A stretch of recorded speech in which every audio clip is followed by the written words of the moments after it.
মাননীয় প্রধানমন্ত্রী। Distinguished ladies and gentlemen, Honorable Prime Minister.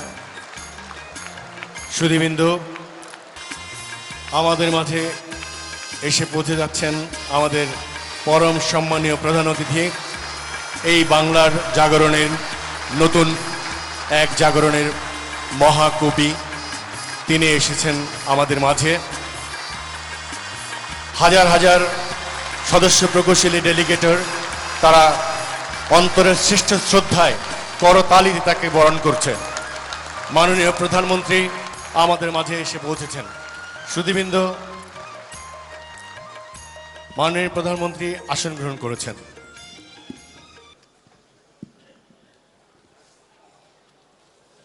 আসসালামু আলাইকুম। সম্মানীয় অতিথিবৃন্দ, সম্মানীয় সংসদ সদস্যবৃন্দ, কূটনৈতিক মিশনের মান্যবর প্রতিনিধিবৃন্দ, বিভিন্ন সামাজিক সাংস্কৃতিক সংগঠনের নেতৃবৃন্দ, নাগরিক সমাজের প্রতিনিধিবৃন্দ, আইডিইবির সম্মানিত কাউন্সিলর ও ডেলিগেটবৃন্দ, গণমাধ্যমের বিজ্ঞ প্রতিনিধিবৃন্দ, 4 লক্ষাধিক ডিপ্লোমা প্রকৌশলীর সংগঠন institution of diploma engineers Bangladesh আইডিইবির 21তম জাতীয় সম্মেলন ও 39তম কাউন্সিল অধিবেশনের উদ্বোধনী অনুষ্ঠানের এই প্রাণবন্ত সকালে আপনাদের আন্তরিক অভিনন্দন জানাচ্ছি। আমরা 3 জন, আহমেদ ইলিয়াস, শামীম খান এবং আমি মৌসুমী হাসান। বিটিভি ওয়ার্ল্ড এবং বাংলাদেশ বেতার এই অনুষ্ঠানটি সরাসরি সম্প্রচার করছে। Respected guests, honorable members of the cabinet, honorable members of the parliament, excellencies, heads of diplomatic mission, leaders of social, cultural, political organizations, representatives of civil society, respected councillors of IDEB district and Upazila leaders, leaders of different service association, IDEB member engineers, representatives of electronic and print media, Assalamu alaikum and a very good morning. In this sunny morning, we welcome you all on behalf of 4 lakh member engineers of the Institution of Diploma Engineers Bangladesh, IDEB, to the 21st National Convention and 39th Council Session at Bangabandhu International Conference Center. Ladies and gentlemen, the inaugural ceremony is being telecast live through BTV World from Bangabandhu International Conference Center. সম্মানীয় সুধীবৃন্দু, diploma ইঞ্জিনিয়ারদের আনন্দঘন এই মিলন মেলায় আমাদের মাঝে পরম সম্মানীয় প্রধান অতিথি হিসেবে সদয় উপস্থিত হয়েছেন গণপ্রজাতন্ত্রী বাংলাদেশ সরকারের মাননীয় প্রধানমন্ত্রী, ডিজিটাল বাংলাদেশ বিনির্মাণের জীবন্ত কিংবদন্তি, বাঙালির নবজাগরণের কবি, বঙ্গকন্যা জননেত্রী শেখ হাসিনা।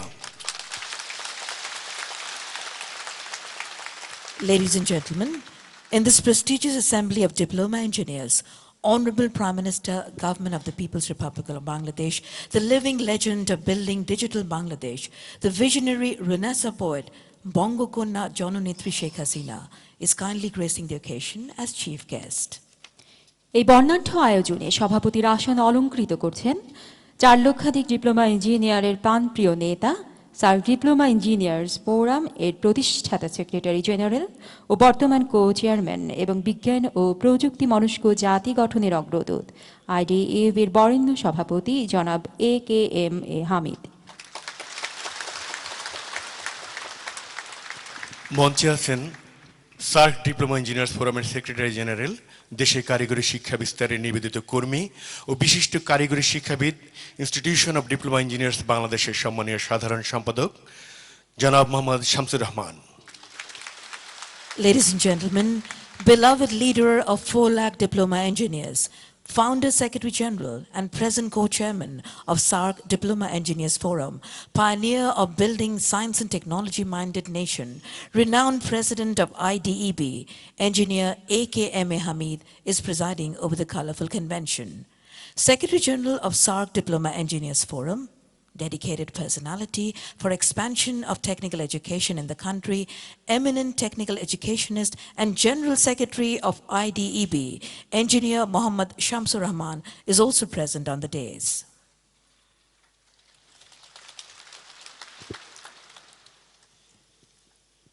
মৃত্যুর উত্তাল সমুদ্র পেরিয়ে জীবনের তীর খুঁজে পেয়েছি। এইবার জীবনের জয় হবে রে, এইবার অভিযান শুরু হলো রে, এইবার বাংলাকে গড়ব, সোনার বাংলা গড়ে তুলব। মাননীয় প্রধানমন্ত্রী, জাতির পিতা বঙ্গবন্ধু শেখ মুজিবুর রহমানের আজন্ম লালিত স্বপ্নের সোনার বাংলা এবং আপনার ঘোষিত সমৃদ্ধ বাংলাদেশ বিনির্মাণের ব্যাপক কর্মযজ্ঞে এদেশের 4 লক্ষাধিক ডিপ্লোমা প্রকৌশলী আপনার সদয় নির্দেশনা পালনে শ্রম মেধা নিবেদনে অধিকতর ভূমিকা রাখবে, এই প্রতিশ্রুতি পুনর্ব্যক্ত করে আপনার সদয় অনুমতিপূর্বক প্রযুক্তি ও দক্ষতায় মুক্তি সমৃদ্ধি প্রতিপাদ্যের আলোকে শুরু করছি ইনস্টিটিউশন অব ডিপ্লোমা ইঞ্জিনিয়ার্স বাংলাদেশের 21তম জাতীয় সম্মেলন ও 39তম কাউন্সিল অধিবেশনের শুভ উদ্বোধনী অনুষ্ঠান। Ladies and gentlemen, Shonar Bangla, the Golden Bengal, the dream of father of the nation, Bangabandhu Sheikh Mujibur Rahman, and to build prosperous Bangladesh as announced by the Honorable Prime Minister. 4 lakh diploma engineers reaffirm the commitment to comply to your directives and perform the massive undertakings with the theme Technology and Skill Bring Emancipation Prosperity. Ladies and gentlemen, with kind permission from the Honorable Prime Minister, we are about to start the inaugural session of the 21st National Convention and 39th Council session of the Institution of Diploma Engineers Bangladesh. সুধীমণ্ডলী, শুরুতেই পবিত্র কোরআন মজিদ থেকে তেলাওয়াত করছেন আলহাজ হাফিজ মাওলানা সৈয়দ ইমামুল Hasan. Now recitation from the Holy Quran, Al-Hajj Hafiz Maulana Sayyid Imamul Hasan. এবার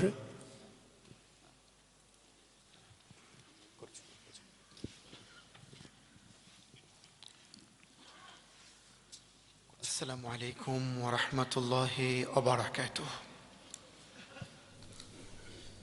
أعوذ بالله من الشيطان الرجيم.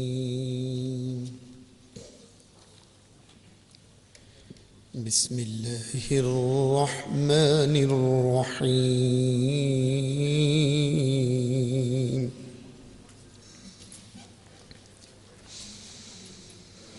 إن في خلق السماوات والأرض واختلاف الليل والنهار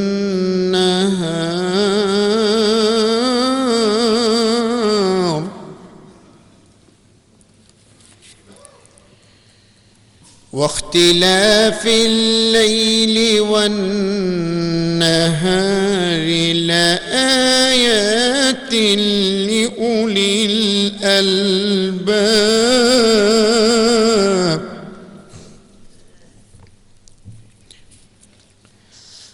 الذين يذكرون الله قياما وقعودا وعلى جنوبهم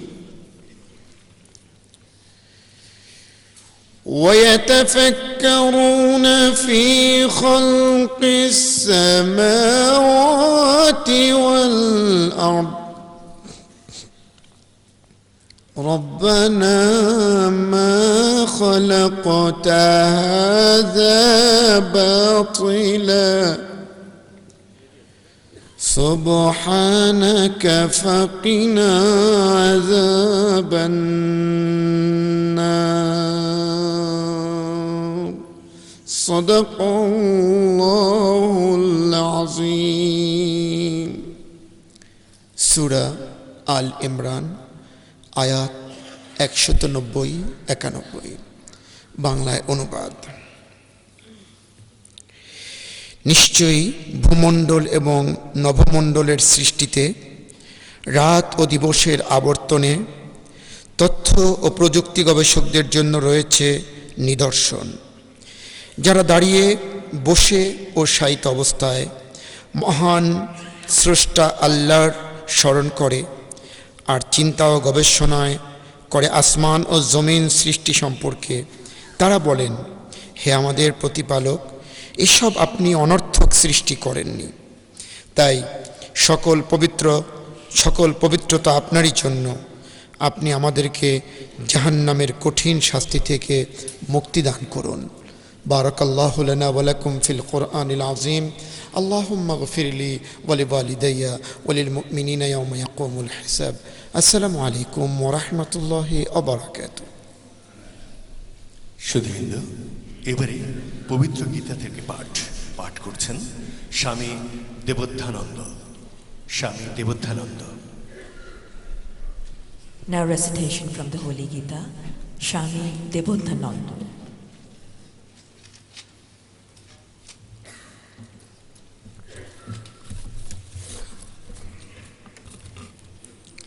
নমস্কার। শ্রীমদ্ ভগবদ গীতা থেকে পাঠ করছি। দ্বাদশ অধ্যায়, শ্লোক নম্বর 13।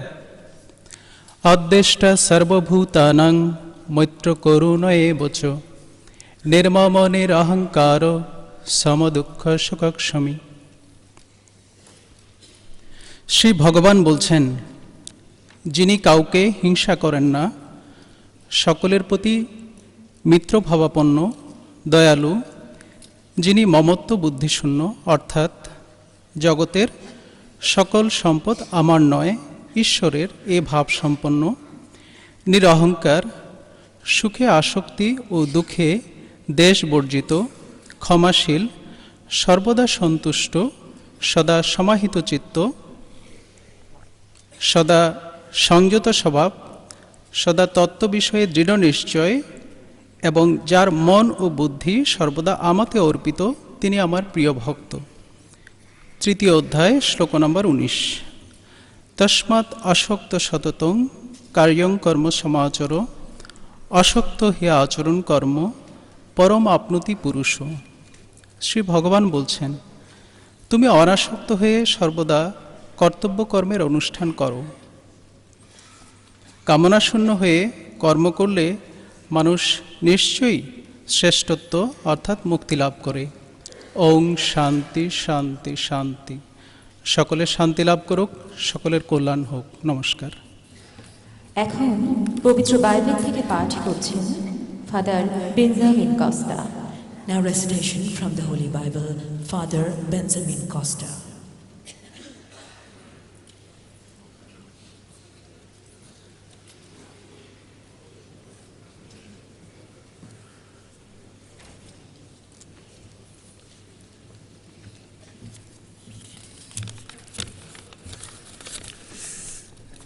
শুভ সকাল।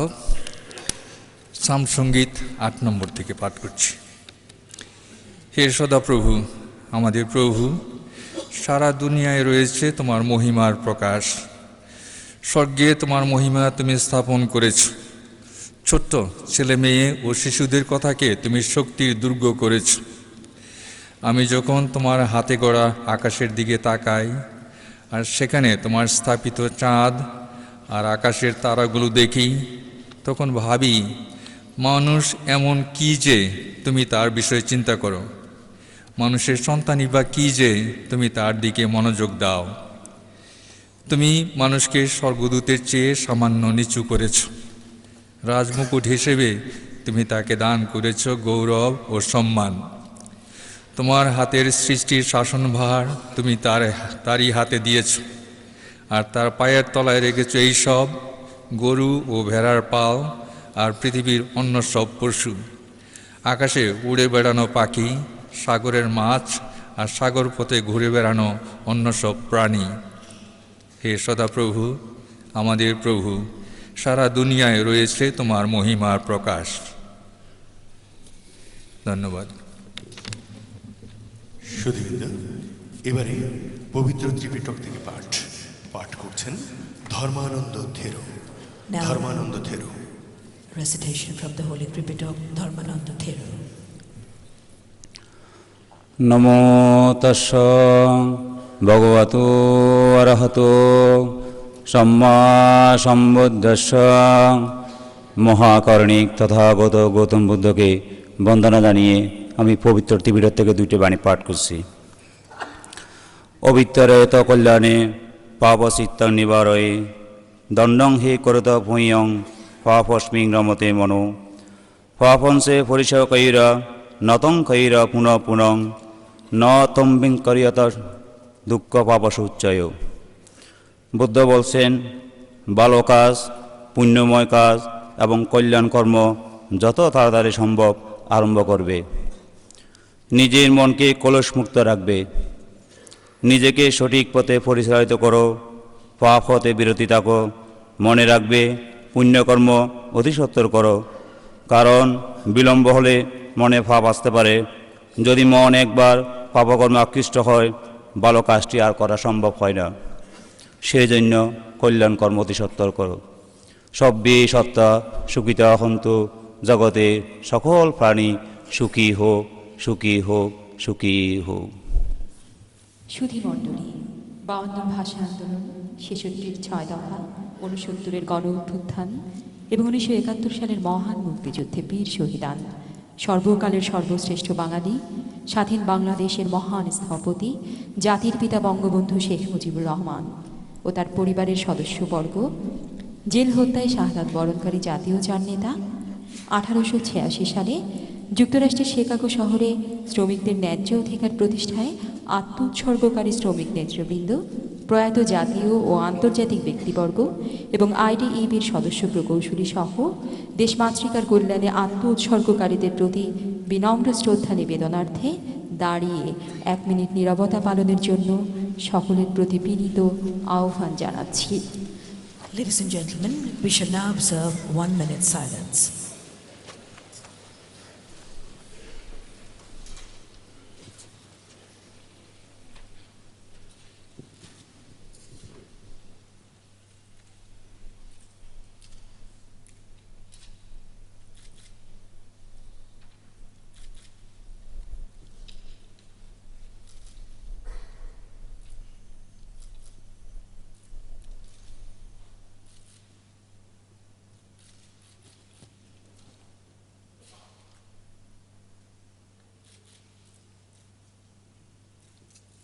ধন্যবাদ। Thank you very much indeed. সুধীবৃন্দ, এবারে আইডিবির ঐতিহ্য অনুযায়ী অনুষ্ঠানের পরম সম্মানীয় প্রধান অতিথি এবং আইডিবির সম্মানীয় সদস্য মাননীয় প্রধানমন্ত্রী জননেত্রী শেখ হাসিনাকে স্মারক উপহার বই তুলে দিচ্ছেন আইডিবির সভাপতি এবং জাতীয় কাউন্সিলের chairman engineer AKMA Hamid.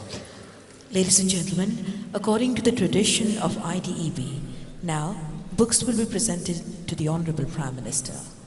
President IDEB and Chairman of National Council, Engineer AKMA Hamid is doing the honor.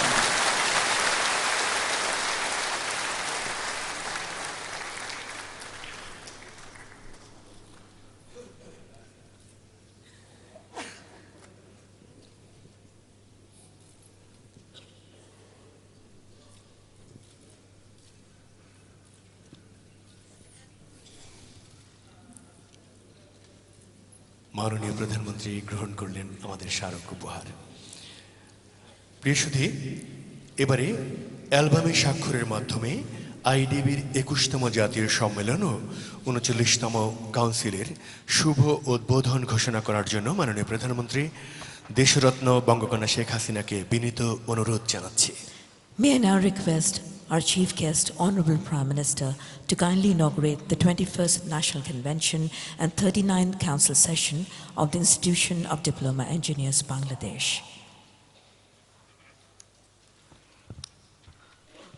বিসমিল্লাহির রহমানির রহিম।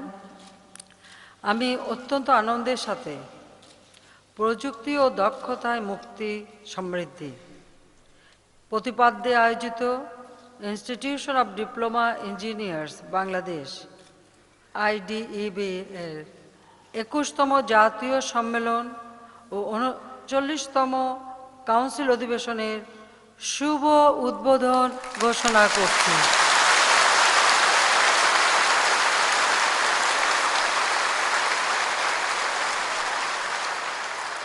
আমি এই সম্মেলন ও IDEBর সার্বিক সাফল্য কামনা করছি। মহান সৃষ্টিকর্তা আমাদের সহায় হন।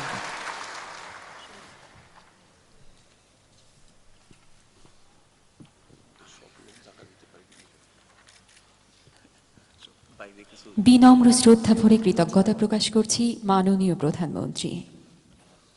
সুধীবৃন্দ, এবারে স্বাগত ও সম্মেলনের মূল বক্তব্য আমাদের কথা 22 উপস্থাপন করবেন আইডিইবির শ্রদ্ধেয় সাধারণ সম্পাদক জনাব Mohammad Shamsur Rahman. Ladies and gentlemen, now welcome speech and main speech of IDEB, Amadir Kotha Baish. May I have the pleasure to call upon Engineer Muhammad Shamsur Rahman, General Secretary, IDEB.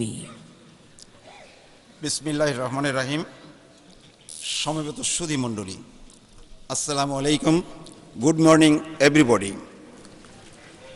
সম্মানিত সভাপতি, আইডিইবি জাতীয় কাউন্সিলের চেয়ারম্যান ইঞ্জিনিয়ার এ.কে.এম. হামিদ, শ্রদ্ধাভাজন সম্মানীয় প্রধান অতিথি, 16 কোটি বাঙালির আর্থসামাজিক মুক্তি ও অগ্রগতির ভিশনারি কবি, জাতির পিতা বঙ্গবন্ধু শেখ মুজিবুর রহমানের সুযোগ্য আত্মজা, 4 লক্ষাধিক ডিপ্লোমা ইঞ্জিনিয়ার পরিবারের সম্মানীয় সদস্য, আমাদের অত্যন্ত আপনজন মাননীয় প্রধানমন্ত্রী জননেত্রী শেখ হাসিনা,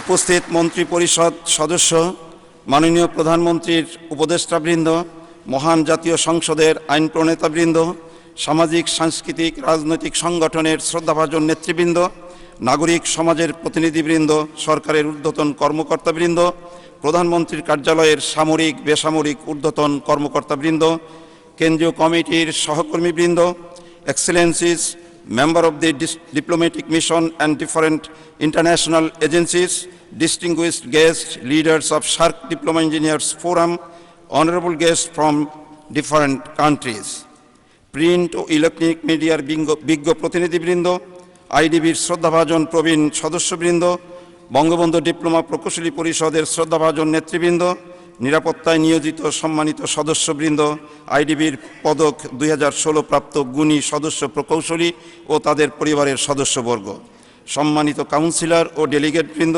প্রিয় সদস্য প্রকৌশলী ভাই ও বোনেরা, 4 লক্ষাধিক ডিপ্লোমা প্রকৌশলীদের প্রিয় সংগঠন institution of diploma engineers Bangladesh আইডিবির 21তম জাতীয় সম্মেলন ও 39তম কাউন্সিল অধিবেশনের উদ্বোধনী অধিবেশনে আপনাদের সকলকে স্বাগত জানাচ্ছি। উপস্থিত সুধীবৃন্দ, দেশ বিদেশে অবস্থানরত 4 লক্ষাধিক ডিপ্লোমা ইঞ্জিনিয়ার ও 5 শতাধিক সরকারি বেসরকারি পলিটেকনিক ইনস্টিটিউটের 2.5 লক্ষাধিক ছাত্রছাত্রী শিক্ষকদের জন্য এই মহেন্দ্রক্ষণটি ঐতিহাসিক ও আনন্দঘনপূর্ণ।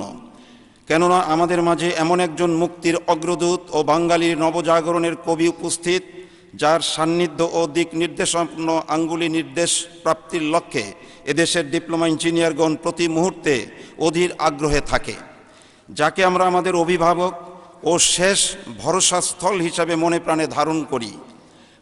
মাননীয় প্রধানমন্ত্রী জননেত্রী শেখ হাসিনা, আপনাকে অভিনন্দন। আপনার সদয় উপস্থিতিতে আমরা আনন্দিত, অনুপ্রাণিত, উদ্বেলিত। আপনি আমাদের অন্তরের অন্তঃস্থল থেকে সশ্রদ্ধ সালাম গ্রহণ করুন। মাননীয় প্রধানমন্ত্রী, আমি আপনার প্রতি শ্রদ্ধা জানাই, অভিনন্দন জানাই, কৃতজ্ঞতা জানাই যে ইনস্টিটিউশন অফ ডিপ্লোমা ইঞ্জিনিয়ার্স বাংলাদেশের 2016-18 টার্মের নির্বাচনে আপনার আশীর্বাদ এবং দোয়া নিয়ে আমরা নির্বাচনে অবতীর্ণ হয়েছিলাম এবং আপনার মন্ত্রী পরিষদের শ্রদ্ধাভাজন অনেক মন্ত্রী আমাদেরকে নানানভাবে পরামর্শ দিয়ে আমাদের এই নির্বাচনে সহযোগিতা করেছেন। তার মধ্যে আমাদের শ্রদ্ধেয় মন্ত্রী স্থপতি হাফেজ উসমান, আমাদের সাবেক স্বরাষ্ট্রমন্ত্রী ডক্টর মহিউদ্দিন খান আলমগীর, গণপূর্ত মন্ত্রণালয়ের মাননীয় মন্ত্রী ইঞ্জিনিয়ার মুশাররফ হোসেন, আমাদের মুক্তিযোদ্ধা বিষয়ক মন্ত্রী, আমাদের শ্রদ্ধেয় মন্ত্রী শাহজাহান খান সহ অনেক মন্ত্রী এবং রাজনৈতিক ব্যক্তিবর্গ আমাদেরকে এই নির্বাচনে নানানভাবে পরামর্শ দিয়ে সহযোগিতা করার জন্য আমি তাদের প্রতি কৃতজ্ঞতা জানাই। মাননীয় প্রধানমন্ত্রী, আমরা আপনার সম্মান রেখেছি। বাংলাদেশের ডিপ্লোমা ইঞ্জিনিয়াররা বিপুল ভোটে আমাদের পূর্ণ প্যানেলকে নির্বাচিত করে আমাদেরকে দায়িত্ব দিয়েছে। আজ আমরা সেই নির্বাচিত কমিটির উদ্যোগে এই সম্মেলন করছি। মাননীয় প্রধানমন্ত্রী, ডিপ্লোমা ইঞ্জিনিয়ার পরিবারের সদস্য হিসাবে আপনি আমাদের জাতীয় সম্মেলনের সামগ্রিক পরিকল্পনা সম্পর্কে অবগত। আপনি জানেন, জাতীয় সামগ্রিক বিষয়ের উপর আইডিবির সম্মেলনের মূল বক্তব্য আমাদের কথা প্রণীত হয়। এবারও তার ব্যত্যয় ঘটেনি। আপনার ঘোষিত জাতীয় সমৃদ্ধির অন্বেষণে দক্ষতার মুক্তির বিষয়টি প্রাধান্য দিয়ে এবারের সম্মেলনের মূল বক্তব্য আমাদের কথা 22 প্রণীত হয়েছে, যা আপনার সদয় অনুমতিক্রমে মাননীয় প্রধানমন্ত্রী আমি উপস্থাপন করছি। সম্মানিত অতিথি ও সুধীবৃন্দ, ফরাসি লেখক ও প্রখ্যাত চলচ্চিত্র অভিনেতা অ্যান্ডি ম্যাকনাব মনে করেন, ভয় ও দ্বিধাহীনভাবে এবং আবেগতাড়িত হয়ে কোনো কাজ করলে নির্দিষ্ট লক্ষ্যমাত্রায় এগিয়ে যাওয়া সম্ভব। প্রতিটি কাজে কিছু বৈশিষ্ট্য রয়েছে, যার সঠিক অনুসরণের মধ্য দিয়ে এগিয়ে যেতে পারলেই মানুষ খ্যাতির স্বর্ণ শিখরে উপনীত হতে পারে। নিজের আত্মশক্তি, বিশ্বাস, প্রেরণা ও সামাজিক দক্ষতার সমন্বয়ে এগিয়ে যেতে পারলেই মানুষের জীবনে সফলতা আসতে বাধ্য। ম্যাকনাবের এই উক্তি বাঙালির জাতিসত্তা বিকাশে ইতিহাসের মহানায়ক, সর্বকালের সর্বশ্রেষ্ঠ বাঙালি, জাতির অবিসংবাদিত নেতা, জাতির পিতা বঙ্গবন্ধু শেখ মুজিবুর রহমানের দীর্ঘ সংগ্রামী জীবন এবং স্বাধীন বাংলাদেশের অভ্যুদয়ের সামগ্রিক বিশ্লেষণের মাঝে প্রকাশ পায়, যার সংগ্রামী জীবনের প্রতিটি মুহূর্তের নিকট আমরা রক্তের ঋণে আবদ্ধ। তারই যোগ্য উত্তরসূরি, যার ধমনী জুড়ে আছে আত্মশক্তি, বিশ্বাস, প্রেরণা ও রাজনৈতিক সামাজিক দক্ষতার সমন্বয়ে প্রতিকূলতা ডিঙ্গিয়ে আত্মমর্যাদাশীল জাতি নির্মাণে এগিয়ে যাবার এক অদম্য বাসনা। আত্মবিশ্বাস ও দৃঢ়চেতা কর্মগুণে বিশ্বে বাংলাদেশকে মর্যাদাশীল ও সম্ভাবনাময় রাষ্ট্রে পরিণত করার ক্ষেত্রে ৭৫ পরবর্তী ভঙ্গুর সামাজিক রাজনৈতিক পরিবেশে যিনি সফল রাষ্ট্রনায়কের স্বর্ণ শিখরে নিজেকে স্থান করে নিয়েছেন একান্তই বিশ্বাস ও বহুমাত্রিক কর্ম অবয়বে, যিনি এখন বিশ্বে উন্নয়নের রোল মডেল, যার পদচারণায় আমাদের এই মিলন মেলা প্রাণোচ্ছ্বলিত, তিনি আমাদের অতি আপনজন, সকলের প্রিয়, অনুসরণীয়, বরণীয় রাষ্ট্রনায়ক জননেত্রী শেখ হাসিনা। যে নেতা বাংলার দুঃখী মানুষকে গভীর মমত্ববোধে জড়িয়ে ধরেন, জননেত্রীর এই অকৃত্রিম ভালোবাসাকে কবির ভাষায় এভাবে বলা যায়: দূর দূরান্তর হতে আসে ছেলে মেয়ে, ভুলে যায় খেলা তারা তব মুখ চেয়ে, তুমি বুকে চেপে ধরো চক্ষু ওঠে ভিজে, জননীর করুণায় মনে হয় যেন সকলের চেনা তুমি সকলের চেনো। সম্মানিত অতিথি ও সুধীবৃন্দ, আমরা সকলেই জানি বাঙালির এগিয়ে যাবার পথ কখনো মসৃণ ছিল না। পলাশীর আম্রকানন থেকে 2016 সাল সবসময় বাঙালির এগিয়ে যাবার পথকে থমকে দেওয়ার জন্য হয়েছে নানামুখী ষড়যন্ত্র ও অপছায়া ফেলেছে অপশক্তি। যেখানে কুশীলবের ভূমিকায় থাকেন ঘসিটি বেগমদের ন্যায় স্ববিরোধী চরিত্র, যেই চরিত্রগুলো উন্নয়ন, মানবপ্রেম, দেশাত্মবোধ, আত্মমর্যাদাকে কখনো ধারণ করতে পারেনি, বরং পর নির্ভরশীল এই চরিত্রগুলো সবসময় সাম্রাজ্যবাদী শক্তির ক্রীড়নক হয়ে জাতির ভাগ্যললাট নিয়ে খেলতে বেশি পছন্দ করে। নিকট অতীতে অগ্নি সন্ত্রাস মুখ থুবড়ে পড়লেও দেশি বিদেশি ষড়যন্ত্রকারী সেই পুরনো শকুনদের নানান বিমূর্ত রূপ আমরা অব্যাহতভাবে দেখতে পাচ্ছি। তারা বাংলার দুঃখী মানুষের নেতা শেখ হাসিনাকে বারবার আঘাত করে হতোদ্যম করার অপপ্রয়াস চালিয়েছে।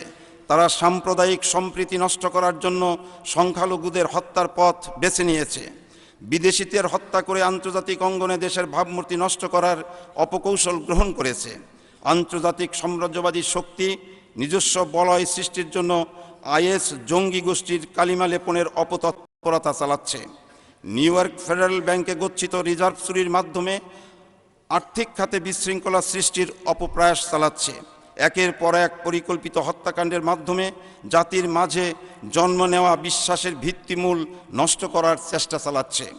এই নাগনাগিনীদের বিষাক্ত ছোবল রুখে দিতে মুক্তিযুদ্ধের চেতনায় বিশ্বাসী সমগ্র জাতিকে আত্মশক্তিতে বলীয়ান হয়ে জাতীয় উন্নয়ন উৎপাদনে আত্মনিয়োগে যিনি প্রতিনিয়ত প্রেরণা দিয়ে যাচ্ছেন, উদ্দীপ্ত করেছেন, তিনি আর কেউ নন, তিনি এই অনুষ্ঠানের পরম সম্মানিত প্রধান অতিথি, বাংলার গণমানুষের শ্রদ্ধাভাজন নেতা জননেত্রী শেখ হাসিনা। জাতিকে জাগ্রত করার অদম্য আকাঙ্ক্ষায়, গভীর মমত্ববোধে, অকুতভয় সাহসী উচ্চারণে তিনি প্রতিনিয়ত যেন কবিগুরুর ভাষায় বলে যাচ্ছেন: আমি ভয় করব না, ভয় করব না, দুবেলা মরার আগে মরব না, ভাই মরব না। তরিখানা বাইতে গেলে মাঝে মাঝে তুফান মেলে, তাই বলে হাল ছেড়ে দিয়ে ধরব না, কান্নাকাটি ধরব না। আমরা দেখতে পাচ্ছি দেশি বিদেশি নানামুখী ষড়যন্ত্র, চক্রান্ত, জঙ্গিবাদ, সন্ত্রাসে আতঙ্কগ্রস্ত জাতিকে অভয় দিয়ে সাহসী হয়ে দেশের সামগ্রিক উন্নয়নে আত্মনিয়োগে সুদৃঢ় ঐক্য গড়ে তোলার আহ্বান জানিয়ে তিনি যেন বলছেন, নেই যে রে ভয় ত্রিভুবনে, ভয় শুধু তোর নিজের মনে, অভয়চরণ স্মরণ করে বাহির হয়ে যারে।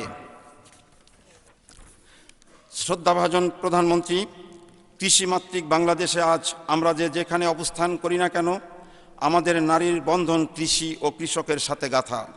কৃষক বাবার ঘামে ঝরা উপার্জনে ভর দিয়ে নগর জীবনে আমাদের প্রবেশ। কৃষাণী মায়ের মমতা পরশে রান্নার পুষ্টি এই দেহমনকে প্রতিনিয়ত শক্তি যোগাচ্ছে। আমাদের কৃতজ্ঞতাবোধের অভাবে মাঝে মাঝে কৃষক বাবা মায়ের অবদান ভুলে যাই। অনাগত প্রজন্মের সাথে তাদের কৃত্রিম দূরত্ব গড়ে তোলার চেষ্টা করা হয়। ক্ষেত্র বিশেষে কৃষক বাবার পরিচয় দিতে আমাদের আত্ম অহমিকায় বাধে। যে কৃষি আমাদের ক্ষুধার জ্বালা নিবারণ করে, দেশকে মাথা উঁচু করে এগিয়ে যাবার শক্তি যোগায়, সেই কৃষি ও কৃষিজাত পণ্যের সাথে আমাদের সন্তানেরা এখন পরিচিত নয়। মাটি ও প্রান্তিক মানুষ থেকে আপনার রাজনৈতিক শিক্ষা যখন এসব বিষয় আপনাকে পীড়া দেয়, তখন আমরা পল্লী মায়ের মমতার পরশ খুঁজে পাই আপনার নামে। আপনি কৃষক লীগের ৪৪তম প্রতিষ্ঠা বার্ষিকের আলোচনায় স্কুল কলেজ বিশ্ববিদ্যালয়ের ছাত্রছাত্রীদের উদ্দেশ্যে বলেছিলেন, কৃষি পণ্য কীভাবে উৎপাদিত হয় হাতে কলমে তাদের অনুশীলন করা দরকার, জানা দরকার। তারা ঘরে বসে খাবে, ওটা কোথা থেকে এসেছে তাও জানবে না, গাছটাও চিনবে না, ধান গাছের তক্তা হয় কিনা সেটার খোঁজ করবে। আপনার এই সত্য উপলব্ধি আমাদের দারুণভাবে উদ্বেলিত করেছে। এজন্য কবির কণ্ঠে ফুটে উঠেছে, আমার দেশের মাটির ছেলে নমি বারংবার, তোমায় দেখে চূর্ণ হোক সবার অহংকার। আপনি বলেছেন, কৃষকদের আমাদের মাথায় করে রাখা উচিত, তাদের সম্মান করা উচিত। এ অনুষ্ঠানে শিক্ষার্থীদের কৃষির উপর হাতে কলমে শিক্ষা দেওয়ার উপর গুরুত্ব আরোপ করেছিলেন। আপনার এই উপলব্ধিকে ৪ লক্ষাধিক সদস্য প্রকৌশলীর পক্ষে আজ আমরা স্বাগত জানাচ্ছি। আপনার এই বাস্তব উপলব্ধির প্রতি সম্মান রেখে এই সম্মেলন থেকে সকল স্তরের শিক্ষার্থীদের প্রতি সেমিস্টারে অন্তত ২৫ নম্বর ভিত্তিক সপ্তাহব্যাপী হাতে নাতে কৃষকের সাথে মাঠে কাজ করার বিষয়টি কারিকুলামে অন্তর্ভুক্ত করার প্রস্তাব করছি। মাননীয় প্রধান অতিথি, কৃষকদের রক্ষায় আমরা মনে করি কৃষকদের উৎপাদিত পণ্যের ন্যায্য মূল্য নিশ্চিত করার জন্য ফসলের সহজলভ্য ভেদে এলাকা ভিত্তিক খাদ্য পণ্য প্রসেসিং শিল্প গড়ে তোলা এবং এই লক্ষ্যে দেশি বিদেশি বিনিয়োগকে আকৃষ্ট করার উদ্যোগ নেওয়া প্রয়োজন। কৃষি বহুমাত্রিক ধরন বিবেচনায় বিকাশমান পোলট্রি ফার্ম, ডেইরি শিল্প ও মৎস্য চাষে নিয়োজিত কৃষকদের স্বার্থ রক্ষায় সিন্ডিকেট ভেঙে বাচ্চা, মৎস্য পোনা ও খাবার চাষিদের ক্রয় ক্ষমতার মধ্যে আনার জন্য বিএডিসির কৃষি বীজ উৎপাদনের আদলে এসব বাচ্চা, পোনা, পোলট্রি ফিড উৎপাদনের সরকারি উদ্যোগ গ্রহণ করা প্রয়োজন। সম্মানিত জননেত্রী, জাতিসংঘের সহস্রাব্দ উন্নয়ন লক্ষ্যমাত্রায় ৮টি লক্ষ্য আপনার নেতৃত্বাধীন সরকারের সময়োপযোগী পদক্ষেপ ও দৃঢ়তায় বাংলাদেশ নির্দিষ্ট সময়ের পূর্বেই অর্জনে সফল হয়েছে এবং বিশ্বকে অবাক করে দিয়েছে। এসব অর্জনে ভর দিয়া আপনার সাহস, ধৈর্য ও প্রজ্ঞার মাধ্যমে বিশ্ব ব্যাংক বাংলাদেশকে ইতিমধ্যেই নিম্ন মধ্যম আয়ের দেশ হিসাবে ঘোষণা করেছে। মাথাপিছু আয় এখন ১৬৬৬ মার্কিন ডলার। চলতি অর্থবছরের ৯ মাসের হিসাবে জাতীয় প্রবৃদ্ধি ৭.০৫ অর্জিত হয়েছে। এই ধারাবাহিকতা অব্যাহত রেখে এবছর প্রবৃদ্ধি ৭% উপরে অর্জিত হবে বলে আমরা দৃঢ়ভাবে বিশ্বাস করি। মাননীয় প্রধানমন্ত্রী, সহস্রাব্দ উন্নয়ন লক্ষ্যমাত্রার সাফল্যজনক অর্জনের পর জাতির সামনে চ্যালেঞ্জ হিসাবে এসেছে জাতিসংঘের টেকসই উন্নয়ন লক্ষ্যমাত্রা। এসডিজির ১৭টি লক্ষ্য, ১৬৯টি উদ্দেশ্য বাস্তবায়নে আপনি পরিকল্পনা গ্রহণ করে দৃঢ়তার সাথে কার্যক্রম শুরু করেছেন। প্রশান্ত মহাসাগরীয় অঞ্চলের মানব সম্পদ উন্নয়ন প্রতিবেদনে বলা হয়েছে, বাংলাদেশের বর্তমান কর্মক্ষম মানুষের হার ৬৬%। জাতিসংঘ বলছে ২০৩০ সালে বাংলাদেশে কর্মক্ষম মানুষের সংখ্যা হবে মোট জনসংখ্যার ৭১%। ২০৩০ সাল বাংলাদেশের জন্য এক অপার সম্ভাবনার বছর। বিশাল এই কর্মক্ষম মানুষকে যদি এখন থেকে দক্ষতা দিয়ে কাজে লাগানো যায়, তাহলে ২০৩০ সালের মধ্যে বাংলাদেশ উন্নয়নের লক্ষ্যমাত্রা অর্জনে অবশ্যই সফল হবে। শ্রদ্ধাভাজন প্রধানমন্ত্রী, ২০৩০ সালের পর প্রকৃতির নিয়মেই কর্মক্ষম মানুষের সংখ্যা হ্রাস পেতে থাকবে ও নির্ভরশীল মানুষের সংখ্যা বৃদ্ধি পাবে। সামগ্রিক সম্ভাবনা ও অগ্রগতির বিষয় বিবেচনায় এনে তাই এবারের আইডিবির জাতীয় সম্মেলনের প্রতিপাদ্য নির্ধারণ করা হয়েছে প্রযুক্তি ও দক্ষতায় মুক্তি ও সমৃদ্ধি, প্রযুক্তির গণমুখী ব্যবহার এবং জনজীবনের সকল ক্ষেত্রে দক্ষতা বৃদ্ধি করতে পারলেই আমরা অর্থনৈতিক মুক্তি ও সমৃদ্ধি অর্জনে সক্ষম হব। একই সুরে কিশোরগঞ্জের হাওর অঞ্চলের মরমী কবি ও গবেষক ইবনে সালে মুনতাসির তার কবিতায় এভাবে বলেছিলেন, মানুষ আর দেশের বোঝা নয় আজ, মানুষ হলো বড় সম্পদ, হাতিয়ার তাই তো আজ। দিকে দিকে শুনি কর্মীদের পদধ্বনি, সস্তা শ্রমের কারণে সারা দুনিয়ায় বাংলাদেশের জয়ধ্বনি। বাংলা আজ সারা দুনিয়ার বিনিয়োগের শেষ ঠিকানা, যে দেশেতে বহমান পদ্মা মেঘনা যমুনা। কবির ভাবনা আমরা আপনার অভিব্যক্তির মাঝেও খুঁজে পাই। আপনি বারবার দেশের মানুষকে বোঝা নয় সম্পদ হিসাবে আখ্যায়িত করেছেন। এখন প্রয়োজন এই বিশাল জনগোষ্ঠীকে সম্পদে পরিণত করে উৎপাদনের শক্তিতে নিয়োজিত করা।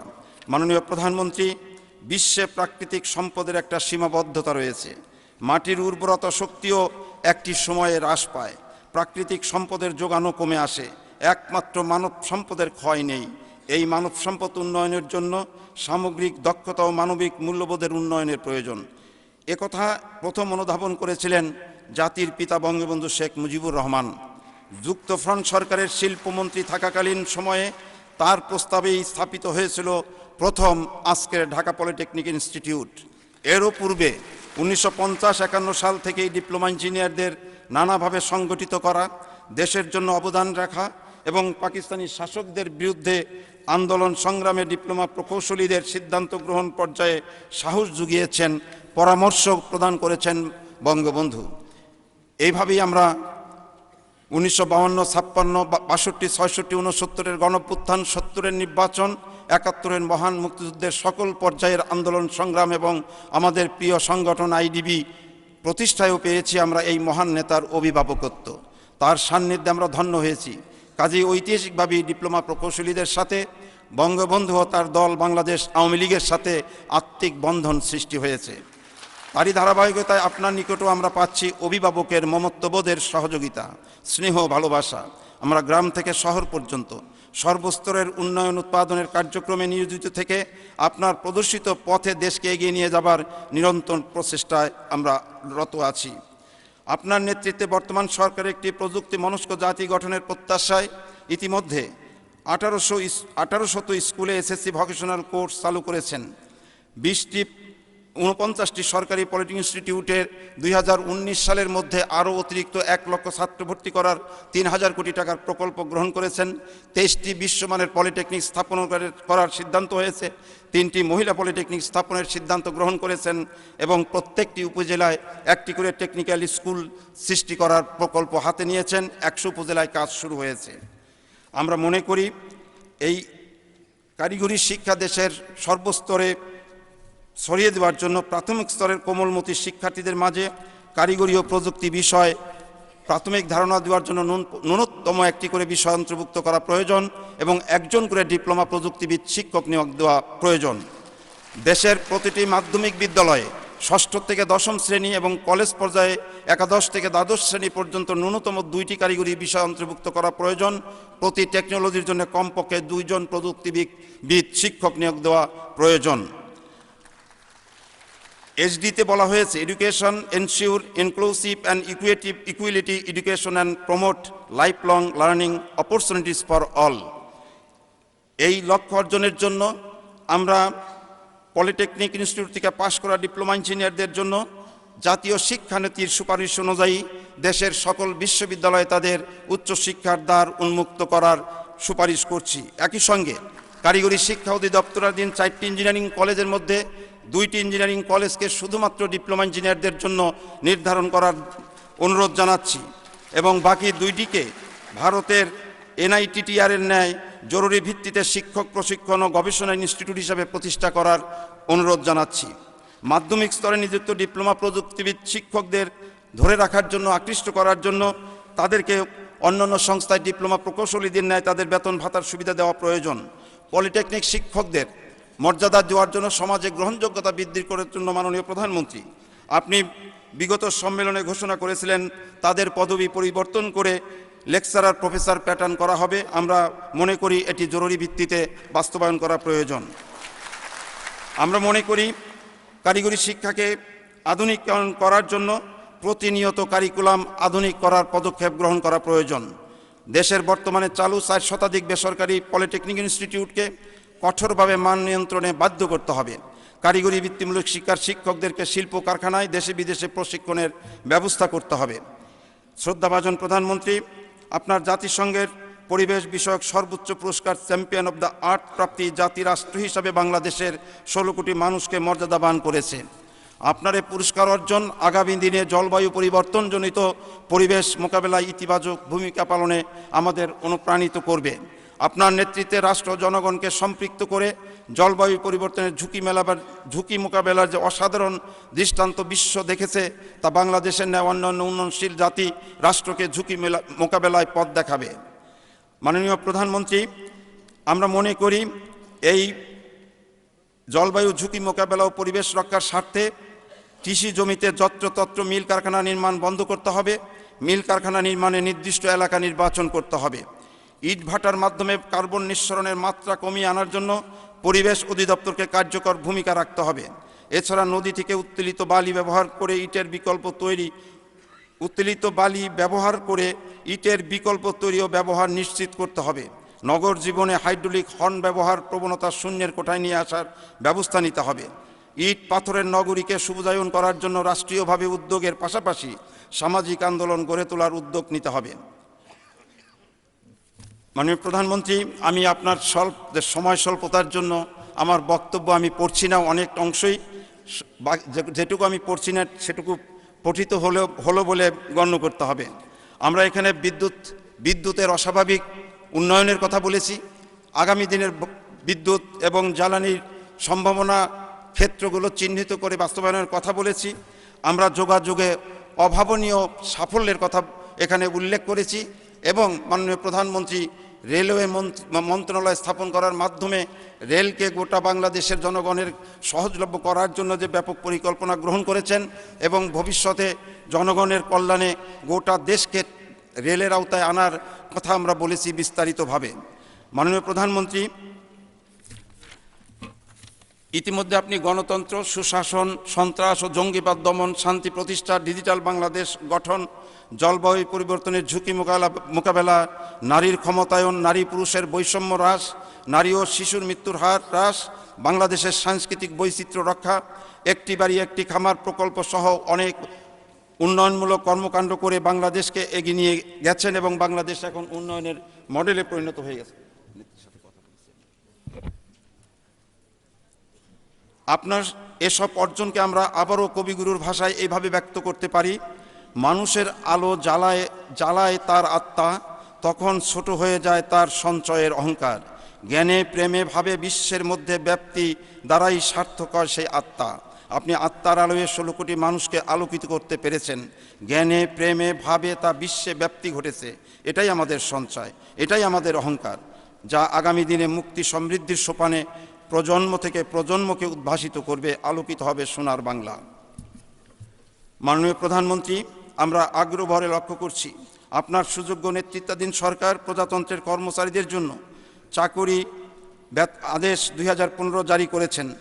বহুল কাঙ্ক্ষিত এই বেতন স্কেলে অনেক যুগোপযোগী সিদ্ধান্ত, যেমন শ্রেণী প্রথা বিলুপ্ত, বাংলা নববর্ষ ভাতা প্রবর্তন, শতাংশ হারে বার্ষিক বেতন বৃদ্ধি, বেতন ভাতাদি নির্ধারণে অভিন্ন সফটওয়্যার চালু ও এককভাবে বেতন নির্ধারণের সুযোগ সৃষ্টিকে আমরা স্বাগত জানাচ্ছি। এ ধরনের বেতন স্কেলে প্রজাতন্ত্রের কর্মচারীদের মাঝে উৎসাহ সৃষ্টিতে সহায়ক ভূমিকা রেখেছে বলে আমরা মনে করছি। স্বাধীনতার পর টাকার অঙ্কে এত বেতন বৃদ্ধি আর কখনো হয়নি। এর জন্য এই সম্মেলন থেকে আপনাকে আন্তরিক ও সকৃতজ্ঞ ধন্যবাদ জানাচ্ছি। শ্রদ্ধাভাজন প্রধানমন্ত্রী, ডিপ্লোমা ইঞ্জিনিয়ার ও ডিপ্লোমা ইঞ্জিনিয়ারিং কোর্সের ছাত্র শিক্ষকদের একান্ত আপনজন হিসাবে এই অঙ্গনের সমস্যা ও সম্ভাবনার বিষয়গুলো আপনি অবগত আছেন। আপনি একাধিকবার উন্নয়ন ও অগ্রগতির প্রতিকৃতি হিসাবে ডিপ্লোমা ইঞ্জিনিয়ারদেরকে অভিহিত করেছেন। গণমানুষের প্রকৌশলী হিসাবে আখ্যায়িত করেছেন বাংলাদেশের ডিপ্লোমা ইঞ্জিনিয়ারদেরকে। ডিপ্লোমা ইঞ্জিনিয়ারিং শিক্ষা সংশ্লিষ্টদের পেশাগত সমস্যা সমাধানে আশ্বাস দিয়েছেন আপনি বারবার। আপনার সদয় নির্দেশে ডিপ্লোমা ইঞ্জিনিয়ার ও ডিপ্লোমা ইঞ্জিনিয়ারিং ছাত্র শিক্ষকদের পেশাগত সমস্যা সমাধানের 2টি আন্তঃমন্ত্রণালয় কমিটি গঠিত হয়েছিল। কমিটি সমস্যাদি সমাধানে বহু বাস্তবভিত্তিক সুপারিশ প্রদান করেছে। সুপারিশ বাস্তবায়নের জন্য প্রধানমন্ত্রীর কার্যালয় থেকে সংশ্লিষ্ট মন্ত্রণালয়গুলোকে একাধিকবার তাগাদাও প্রদান করা হয়েছে। এ প্রেক্ষিতে পলিটেকনিক ইনস্টিটিউটের শিক্ষকদের শূন্য পদে বিশেষ ব্যবস্থায় অস্থায়ীভাবে 1400 শিক্ষক নিয়োগ দেওয়া হয়েছে। ছাত্রছাত্রীদের বৃত্তি ও ইন্ডাস্ট্রিয়াল ট্রেনিং ভাতা 3 থেকে 4 গুণ বৃদ্ধি করা হয়েছে। টেকনিক্যাল স্কুল অ্যান্ড কলেজের শিক্ষক কর্মচারীদের প্রকল্প থেকে রাজস্ব খাতে নিয়মিত করা হয়েছে। তবে আপনার ঘোষণা ও নির্দেশনা থাকা সত্ত্বেও ডিপ্লোমা ইঞ্জিনিয়ারদের পেশাগত কিছু গুরুত্বপূর্ণ সমস্যা প্রশাসনিক জটিলতার আবর্তে অদ্যাবধি সমাধান হয় নাই। বিশেষ করে ডিপ্লোমা ইঞ্জিনিয়ারদের অস্তিত্বের সাথে জড়িত বিতর্কিত ঢাকা মহানগর ইমারত নির্মাণ বিধিমালা 2008 আন্তমন্ত্রণালয়ের সুপারিশ অনুযায়ী সংশোধিত হলেও এখন পর্যন্ত গ্যাজেট আকারে প্রকাশ হয়নি। অত্যন্ত স্পর্শকাতর বিষয়টি ঘিরে আমাদের সদস্য প্রকৌশলী ও পলিটেকনিক ছাত্রছাত্রীদের মধ্যে চরম হতাশা, উদ্বেগ ও উৎকণ্ঠা কাজ করছে। মাননীয় প্রধানমন্ত্রী, প্রাথমিক নিযুক্তিতে সরাসরি নিয়োগপ্রাপ্ত সহকারী প্রকৌশলীদের ন্যায় ডিপ্লোমা ইঞ্জিনিয়ারদের একটি স্পেশাল ইনক্রিমেন্ট প্রদানের বিষয়ে আপনার নির্দেশনা রয়েছে। সেই নির্দেশনার আলোকে সরকারের আন্তঃমন্ত্রণালয় কমিটিও অনুরূপ সুপারিশ করেছিল। বেতন ও চাকরি কমিশন এই সুপারিশের বিষয়টি শেষ করছি।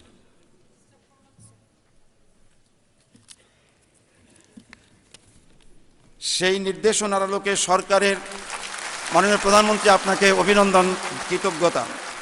সেই নির্দেশনার আলোকে সরকারের আন্তঃমন্ত্রণালয় কমিটিও অনুরূপ সুপারিশ করেছিল। বেতন ও চাকরি কমিশন এর সুপারিশও বিষয়টি অন্তর্ভুক্ত ছিল বলে আমরা জানতে পেরেছি। এরপরও অদৃশ্য কারণে 8ম জাতীয় বেতন স্কেলে বিষয়টি প্রতিফলন হয়নি। অথচ সরাসরি নিয়োগপ্রাপ্ত সহকারী প্রকৌশলীদের এই অতিরিক্ত ইনক্রিমেন্ট প্রদান করা হয়েছে। ফলে ডিপ্লোমা ইঞ্জিনিয়ারদের মাঝে হতাশা সৃষ্টি হয়েছে। হতাশা নিরসনে আমরা এই বিষয়ে আপনার হস্তক্ষেপ কামনা করছি।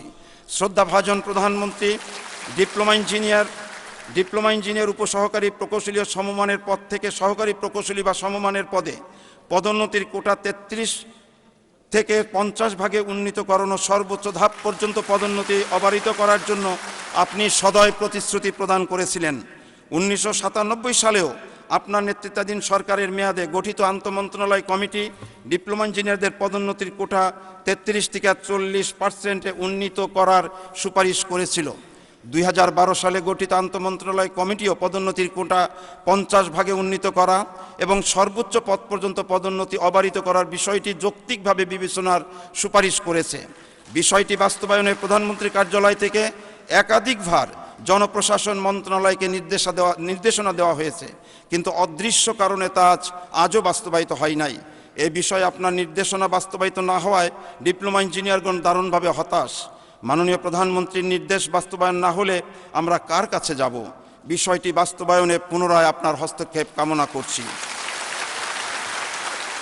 মাননীয় প্রধানমন্ত্রী, বিভিন্ন স্বায়ত্তশাসিত সংস্থা, sector corporation, petroleum corporation, Petrobangla, বিদ্যুৎ কোম্পানি এবং পল্লী বিদ্যুৎ কোম্পানি সহ বিভিন্ন সংস্থায় অর্গানোগ্রাম বা সেটআপ পরিবর্তনের নামে বাংলাদেশের ডিপ্লোমা ইঞ্জিনিয়ারদের পদের সংখ্যা হ্রাস করার, পদোন্নতি বন্ধ করার চক্রান্ত হচ্ছে। আমরা এই সমস্ত কোম্পানি সংস্থায় ইন্টারন্যাশনাল ইঞ্জিনিয়ারিং টিম কনসেপ্ট অনুযায়ী একজন ডিগ্রি প্রকৌশলীর বিপরীতে কমপক্ষে 5 জন ডিপ্লোমা প্রকৌশলীর পদ সৃষ্টি সহ আন্তর্জাতিক টিম কনসেপ্ট অনুযায়ী অর্গানোগ্রাম করার অনুরোধ রাখছি।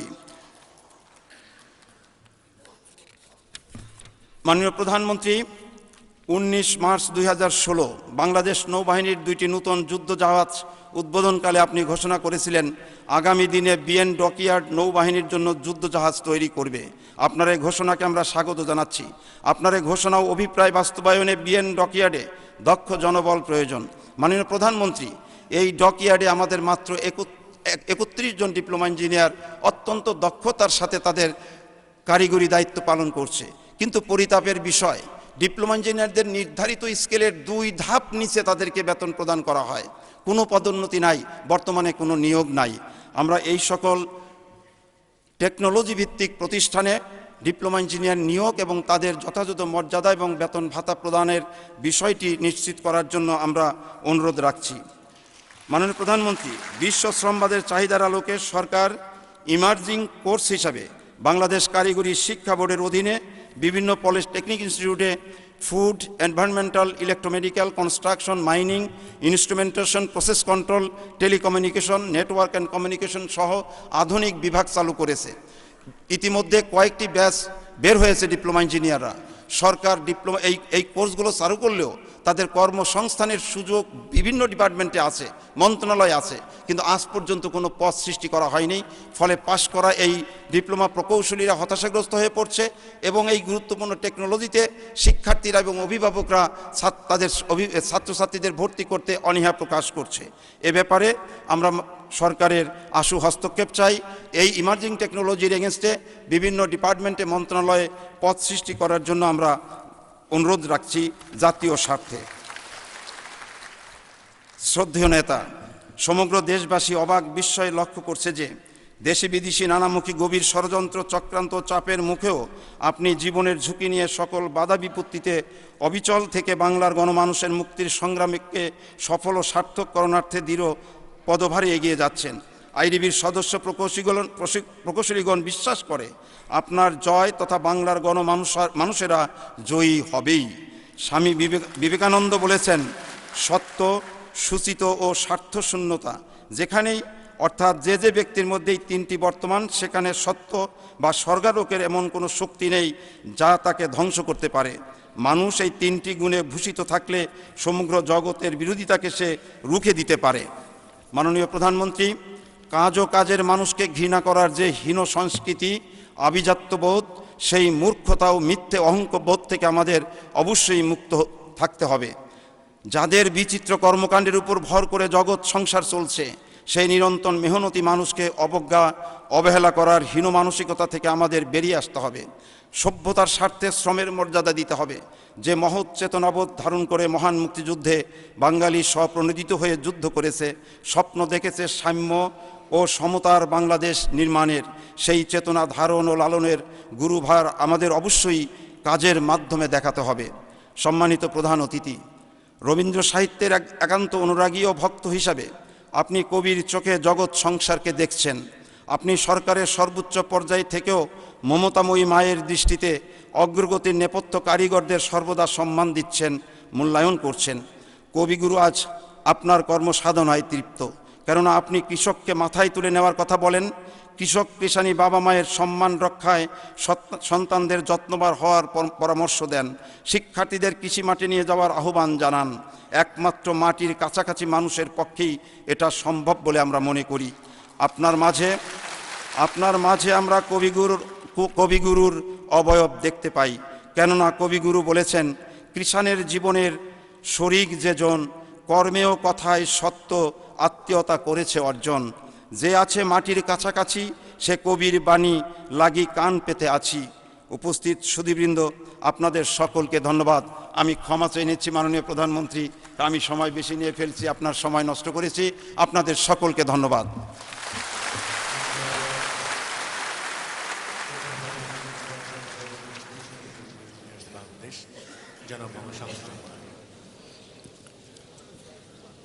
বিজ্ঞসুধী, এবারে জাতীয় পর্যায়ে নির্মাণ, নবায়নযোগ্য জ্বালানি ও সাংস্কৃতিক অঙ্গনে বিশেষ অবদানের স্বীকৃতিস্বরূপ আইডিবির কৃতিমান ৩ জন গুণী সদস্য প্রকৌশলীকে আইডিবি পদক 2016 প্রদান করা হবে।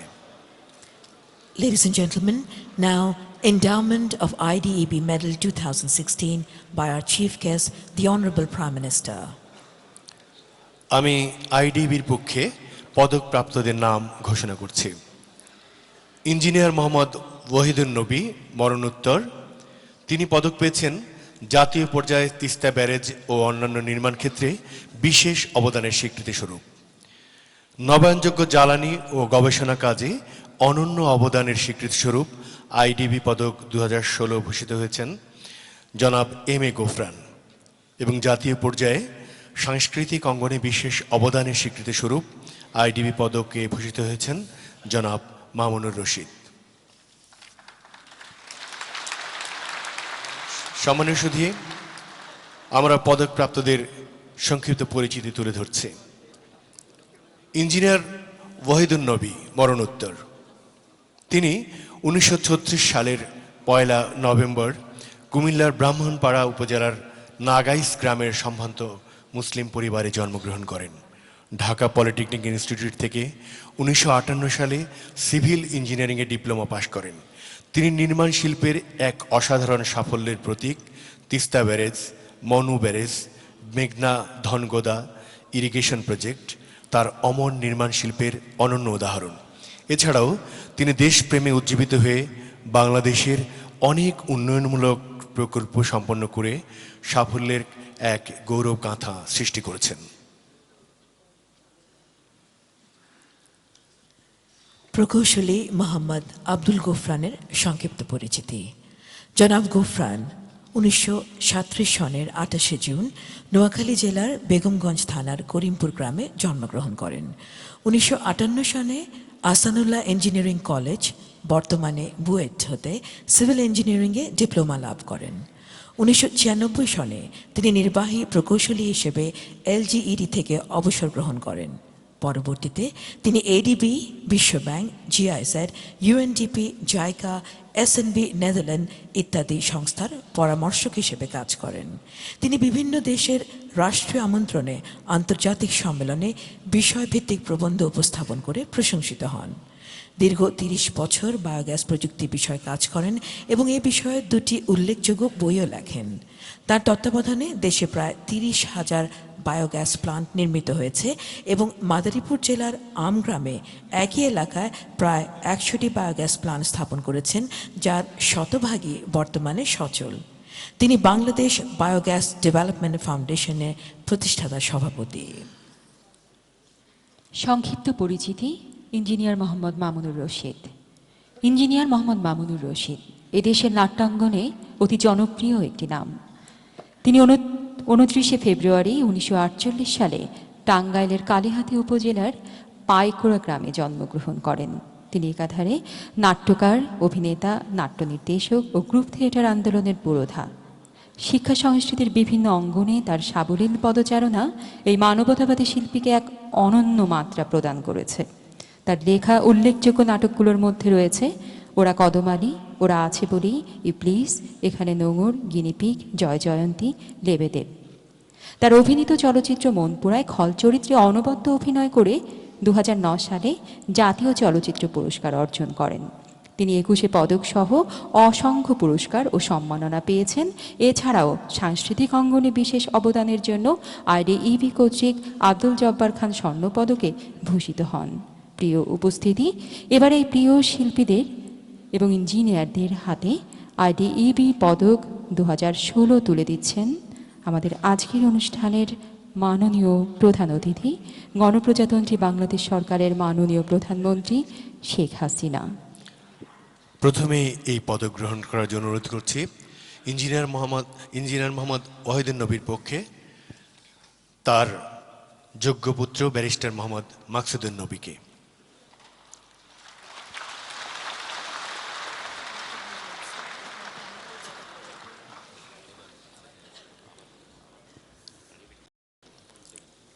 ইঞ্জিনিয়ার ওয়াহিদুন নবীর মরণোত্তর তার পক্ষে পদক গ্রহণ করছেন তার পুত্র ব্যারিস্টার মোহাম্মদ মাকসুদুন নবী।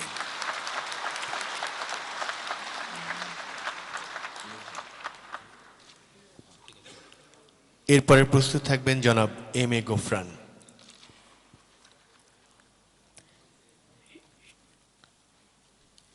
সুধীমণ্ডলী, এবারে প্রকৌশলী আব্দুল গোফরানকে মাননীয় প্রধানমন্ত্রীর কাছ থেকে আইডিইবি পদক 2016 গ্রহণ করার জন্য বিনীত অনুরোধ করছি।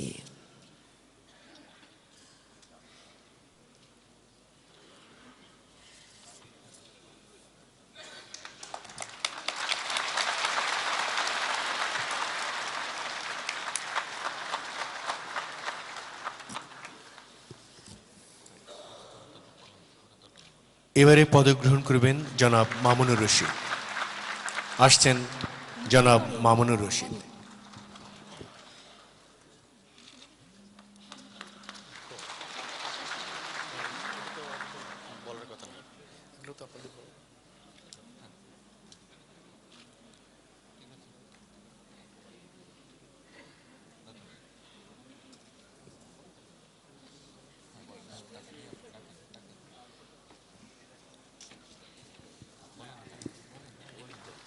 জনাব মামুনুর রশিদ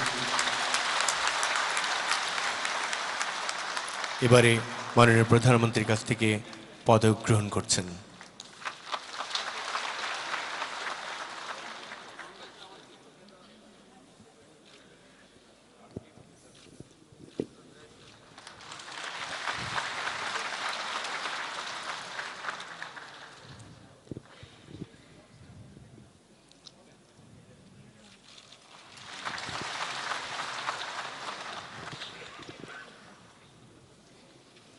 ধন্যবাদ মাননীয় প্রধানমন্ত্রী। সুধীমণ্ডলী, এবারে আইডিএভি স্টাডি অ্যান্ড রিসার্চ সেল প্রণীত বরেন্দ্র অঞ্চলে ভূপরিস্থ পানি নির্ভর কার্যকর একটি সেচ ব্যবস্থা গড়ে তোলা এবং বজ্রপাতে ক্ষয়ক্ষতি নিয়ন্ত্রণের সুপারিশ শীর্ষক গবেষণা রিপোর্ট মাননীয় প্রধানমন্ত্রী সমীপে হস্তান্তর করছেন আইডিএভির সভাপতি জনাব AKMA হামিদ এবং সাধারণ সম্পাদক জনাব Mohammad Shamsur Rahman. Ladies and gentlemen, now the President of IDEB, Engineer AKMA Hamid, and General Secretary of IDEB, Engineer Muhammad Shamsur Rahman, is handing over the IDEB Research and Study Report to the Honorable Prime Minister.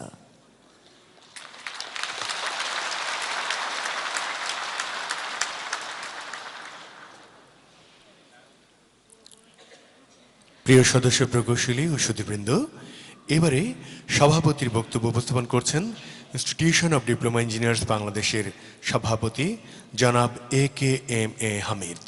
জনাব AKMA Hamid. President IDEB, Engineer AKMA Hamid. বিসমিল্লাহির রহমানির রহিম। উপস্থিত সুধীবৃন্দ, আসসালামু আলাইকুম। আমাদের আজকের পরম শ্রদ্ধাভাজন প্রধান অতিথি জাতির পিতা বঙ্গবন্ধু শেখ মুজিবুর রহমানের সুযোগ্য উত্তরসূরি, বাংলার অবহেলিত, বঞ্চিত, নির্যাতিত, খেটে খাওয়া মানুষের আত্মার আত্মীয়, বাংলা ও বাঙালির চেতনার জীবন্ত কিংবদন্তি, একবিংশ শতাব্দীর বাঙালির নবজাগরণের মহানায়ক মাননীয় প্রধানমন্ত্রী জননেত্রী শেখ হাসিনা,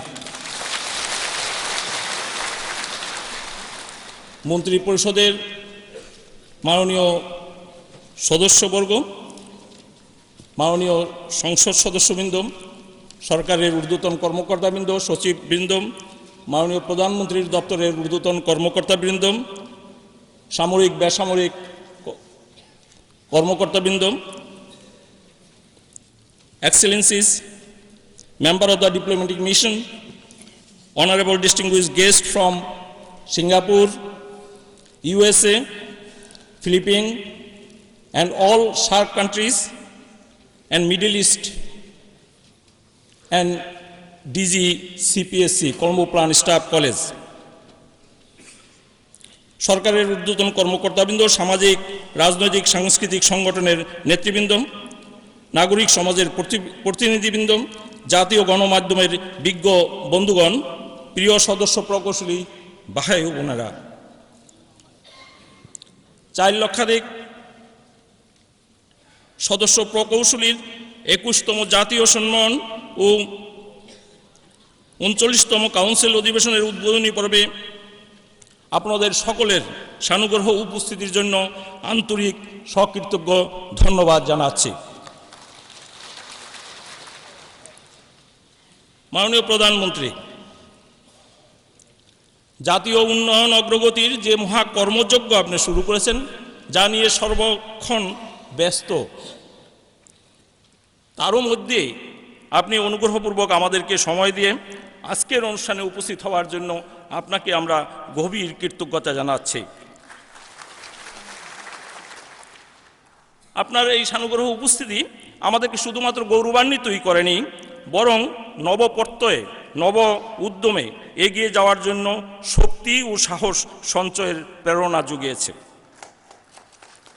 আগামী দিনের চ্যালেঞ্জ মোকাবেলায় জন্য উদ্দীপ্ত করেছে। আপনার এই মমত্ববোধের প্রেক্ষিতে আমরা শুধু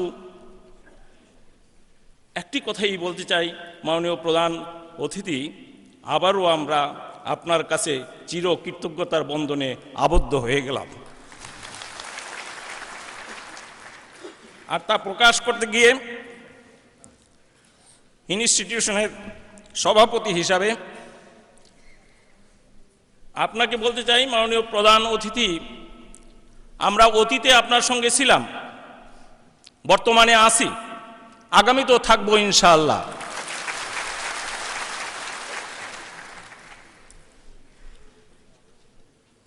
মাননীয় প্রধান অতিথি, আমার সদস্য প্রকৌশলীরা গ্রাম বাংলার মাঠে ময়দানে কাজ করে, মাঠে ময়দান থেকে রাজধানী পর্যন্ত। তারা একটা কথা আমাকে বলে, সব সময় বলে যে সভাপতি সাহেব, আপনি প্রধানমন্ত্রীর সামনে ফরমাল কথা বলেন না কেন? সেই কারণে আমি এইবার খুব চেষ্টা করেছি, মাননীয় প্রধান অতিথি, খুব চেষ্টা করেছি যে আমি রবীন্দ্রনাথের সাহায্য নিয়েছি, কারণ আমাদের তো সবসময় রবীন্দ্রনাথের কাছে যেতে হয়।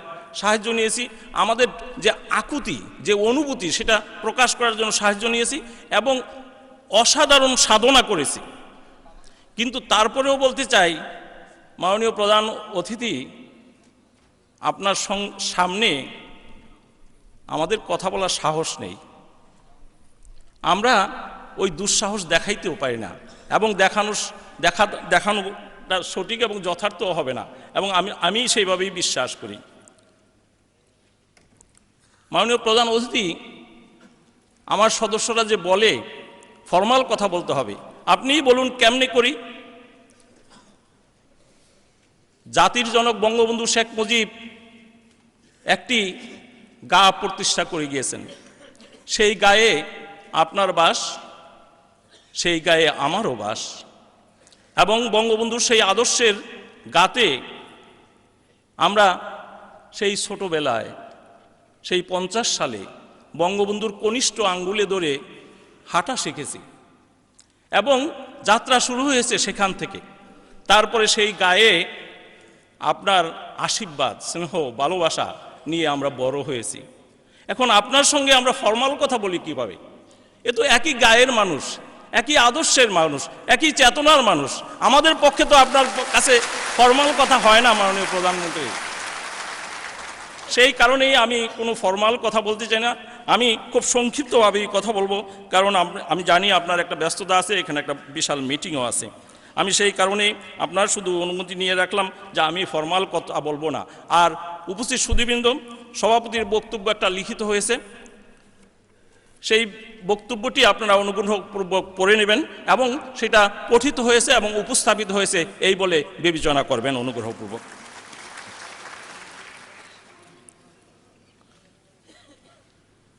মাননীয় প্রধান অতিথি, বঙ্গবন্ধুর পরে এই জাতির দুর্ভাগ্য, দীর্ঘদিন কোনো বিশ্বনারী নেতা এখানে এই জাতির সামনে উপস্থিত হয় নাই।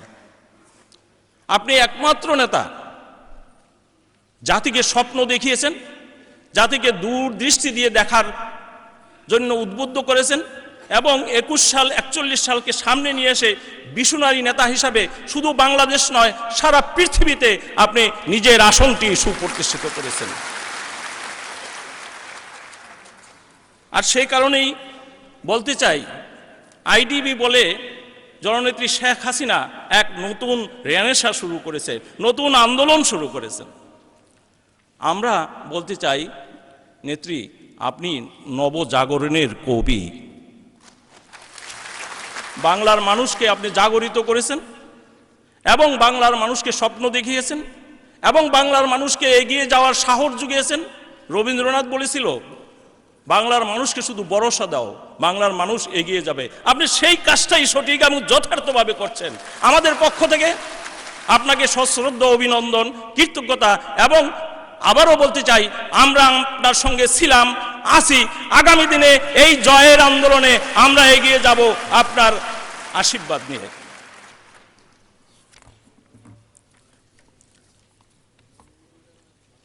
মাননীয় প্রধান অতিথি,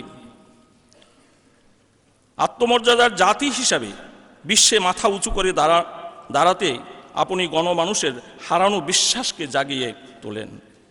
ঘোষণা করেন, কোনো ষড়যন্ত্রই জাতির উন্নয়ন অগ্রগতিকে ছিনিমিনি খেলতে পারবে না।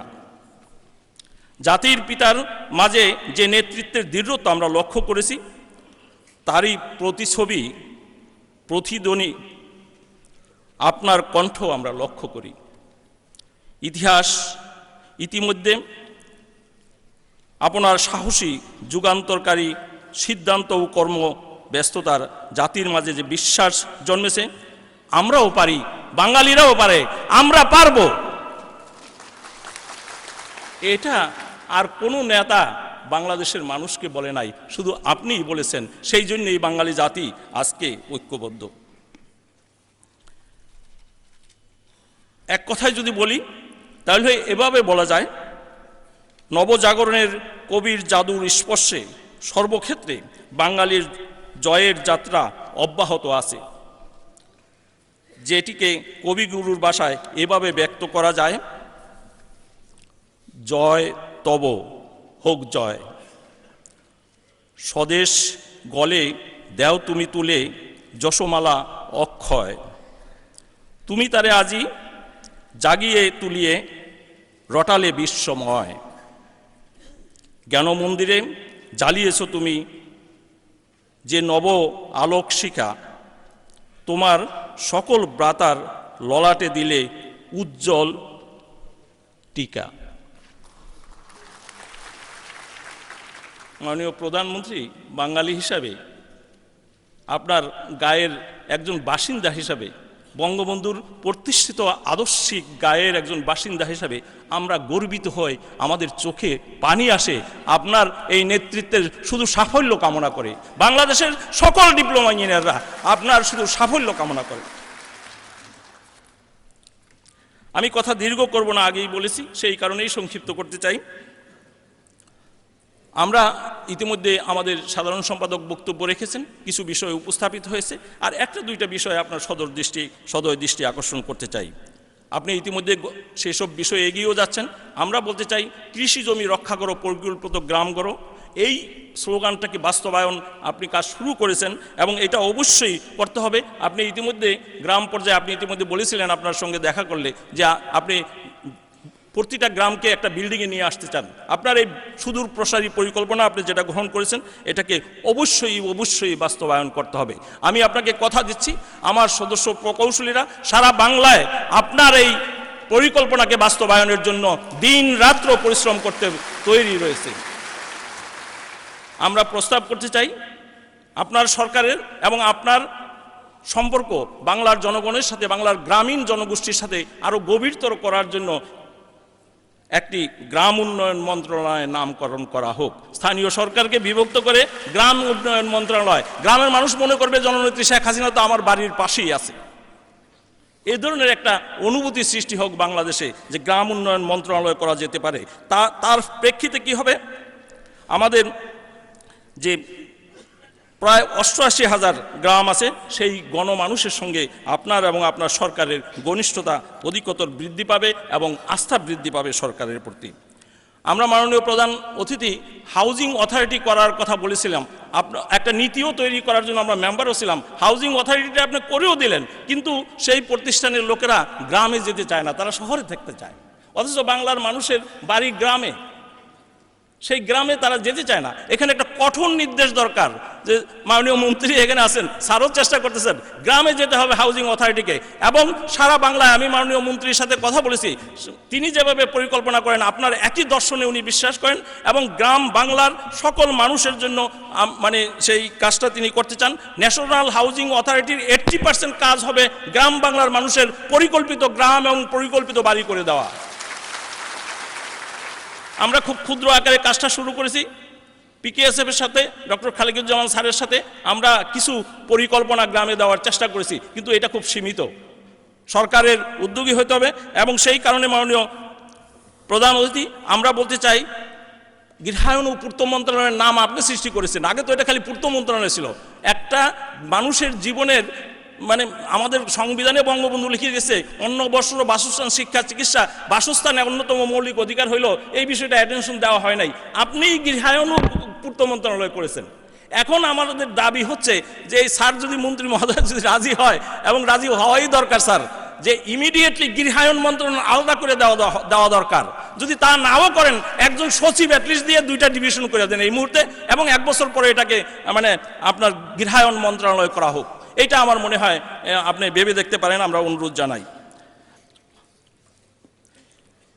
আর হাউজিং অথরিটির কার্যক্রম গ্রাম পর্যায়ে নিয়ে যেতে হবে। আমরা বলি 80% কাজ হবে গ্রাম বাংলার মানুষের গৃহ সমস্যার সমাধানে, তাদেরকে কাজ করতে হবে, গবেষণা করতে হবে, মানুষকে সাহায্য করতে হবে। আমি কথা আর দীর্ঘ করব না। অনেক দিন দাবি করেছি, আপনার সঙ্গে কথা হয়েছে, আপনি নদী কমিশন গঠন করে দিয়েছেন, কিন্তু কোনো ক্ষমতা নাই তাদের। তারা কী যে করে আমি 2-1 জনের সাথে কথা বলে দেখেছি, গ্যাজেটটাও পড়ার চেষ্টা করেছি, কিন্তু নদী কমিশনের আপনার যে আকাঙ্ক্ষা সেইটা তারা করতে পারবে না। আর ওইখানে সব স্টেক হোল্ডার যাবেও না, চাইতেও চাচ্ছে না। আমার আপনার কাছে আবেদন, পানি ও নদী কমিশন করতে হবে একত্রে, এবং সকল ক্ষমতা দিয়া 36টা মন্ত্রণালয় আছে, সবগুলির স্টেক হোল্ডারকে তার মানে নিয়ন্ত্রণে নিয়ে আসতে হবে। নিয়ন্ত্রণে বলতে আমি তাদের অ্যাডমিনিস্ট্রেটিভ কন্ট্রোল না, তার রেগুলেটরি বডি হিসাবে তাদের পরামর্শটা শুনতে হবে। এবং সেই কারণে আমরা প্রস্তাব করি জাতীয় পানি ও নদী কমিশন করা হোক, নদী কমিশনের নামটা পরিবর্তন করে। এটা আপনার বিনীত হস্তক্ষেপ কামনা করি। আমি ভারতে গেছিলাম, ভারতে দেখে এসেছি মাননীয় মন্ত্রী ফুড প্রসেসিং মিনিস্ট্রি আছে তাদের একটা। আইসা আমাদের মাননীয় মন্ত্রী শিল্পমন্ত্রী আমু ভাইয়ের সাথে কথা বললাম, মাননীয় মন্ত্রী উনি বললেন যে খুব ভালো প্রস্তাব। আর ইতিমধ্যে আপনার সদয় সম্মতি পাওয়াতে আমরা আশান্বিত হয়েছি। আমাদের যে এগ্রিকালচার ফুড আছে এইটা যদি প্রসেসিং করি এবং যেটা নষ্ট হয়ে যায়, এই সিঙ্গাপুরে গেলে 10টা কাঁঠালের $10 জাস্ট প্রসেস করা, আর আমাদের এখানে একটা কাঁঠাল তো কত $1 লাগে না তো কিনতে, শুধু প্রসেস করার বিষয়। আমি অনুরোধ জানাতে চাই মাননীয় মন্ত্রী প্রধান অতিথি যে আমাদের অবশ্যই ফুড প্রসেসিং মন্ত্রণালয় করা দরকার। যদি একবারে আপনি নাও করেন, অ্যাটলিস্ট বিভাগ করে শিল্প মন্ত্রণালয়ের অধীনে একজন সচিবকে দায়িত্ব দিয়ে সেটা এগিয়ে নিয়ে যাওয়া হোক, এবং শীঘ্রই এটাকে ফুড প্রসেসিং মিনিস্ট্রি করা হোক।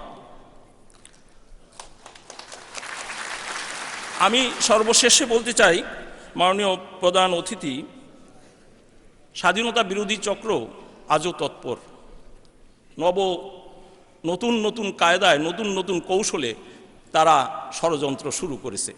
জঙ্গিবাদ আপনার জীবনকে হুমকির মুখে নিয়ে গেছে, এবং আপনার ফলোয়ার্সদের অনেকে তারা মেরে ফেলারও পরিকল্পনা করছে। সেই অবস্থায় আমাদের প্রস্তাব অত্যন্ত জরুরি ভিত্তিতে, আমাদের মুক্তিযোদ্ধা সংসদের চেয়ারম্যান এখানে আছে, তো ওনার সাথে কথা বলেছি, নাগরিক সমাজের প্রতিনিধিদের সাথে কথা বলেছি, সবাই রাজি আছে। দরকার হলো ইমিডিয়েটলি মুক্তিযুদ্ধ চেতনা বাস্তবায়ন একটা কমিটি, এবং করে দিয়ে সেখানে আমাদের প্রশাসন, পুলিশ, আনসার, আমাদের প্রকৌশলী সবাইকে নিয়ে, মুক্তিযোদ্ধাদের নিয়ে একটা বিশাল কমিটি, গ্রামে গঞ্জে কারা কারা জঙ্গিবাদ করে, কারা কারা সরকারের উন্নয়ন উৎপাদনের কার্যক্রমকে ব্যাহত করতে চায়, সেই জায়গায় কাজ শুরু করা দরকার, এবং মুক্তিযুদ্ধের চেতনায় বাস্তবায়নের জন্য আমাদের কাজ শুরু করা দরকার। আপনাকে বিনীত অনুরোধ জানাই বিষয়টি ভেবে দেখার জন্য। আমি কথা শেষ করতে চাই এই কথা বলে, মাননীয় প্রধান অতিথি, অনেক কথা, অনেক আকুতি, অনেক ইচ্ছা আপনাকে বলার, কিন্তু সময় নাই, ব্যস্ততা, আপনার অনেক মানে একটা বিশাল মিটিং আছে। আমরা চেষ্টা করছিলাম সংক্ষিপ্ত করার জন্য। আমাদের একটি কথাই বলতে চাই সদস্য প্রকৌশলীদেরকে, ডিগ্রি এবং ডিপ্লোমা ইঞ্জিনিয়ার এদেশে 16 ইয়ার্স এবং 14 ইয়ার্স স্কুলিং, কর্মক্ষেত্রে শুরুটা করে তারা 1 গ্রেড উপরে নিচে, কিন্তু দেখা গেল একটা সময়ের ব্যবধানে একজন ডিগ্রি ইঞ্জিনিয়ার প্রায় 1 নাম্বার গ্রেডের স্কেলে চলে যায়, আর ডিপ্লোমা ইঞ্জিনিয়ার 25-30 বছরে একই জায়গায় পড়ে থাকে।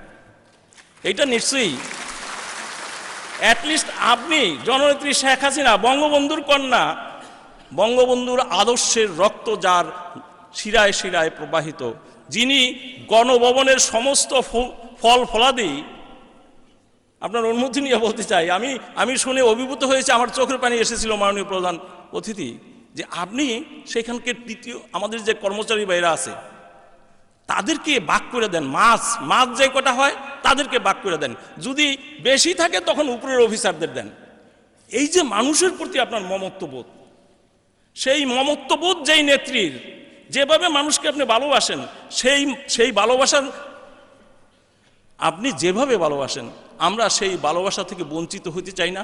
আমরা শুধু চাই আমাদের প্রতি ন্যায় প্রতিষ্ঠিত হোক। একজনকে আপনি এক গ্রেড নিচে উপরে এক গ্রেড স্কেলে নিয়ে যাবেন, ঠিক আছে, আমাদেরকেও যেতে দেন পাশাপাশি। অ্যাটলিস্ট আমারও কর্মজীবনের যদি মানে 10 নম্বরে যে 9 নম্বরে যে নিয়োগ পায়, সে যদি চলে যায় 1 নম্বর গ্রেডে, আমাকে অ্যাটলিস্ট 2 নম্বর গ্রেড পর্যন্ত যাইতে দেন। এটা বাংলাদেশে আছে। আমাদের ব্যাংকগুলিতে প্রিন্সিপাল অফিসার পর্যন্ত হয়। আমাদের ইউনিভার্সিটিগুলিতে যে লেকচারার হিসেবে জয়েন করে 14 বছরে প্রফেসর হয়ে যায়, তাদের সুযোগ আছে। আমাদের সামরিক বাহিনীতে মানে যারা জয়েন করে তারা মানে লেফটেন্যান্ট কর্নেল পর্যন্ত অনায়াসে হয়ে যায়। তাহলে আমার সদস্যদের দোষ কি নেত্রী? ইঞ্জিনিয়ারিং তো আমরাও 4 বছর পড়েছি, 14 ইয়ার্স স্কুলিং, খুব কম পড়াশোনা না বাংলাদেশের কনটেক্সটে। এবং বাংলাদেশের ইঞ্জিনিয়ারিংয়ের সকল কর্মকাণ্ডে আমরা এটা বাস্তবায়ন করতে পারি, এটা আপনি জানেন, এবং এটা সম্ভব।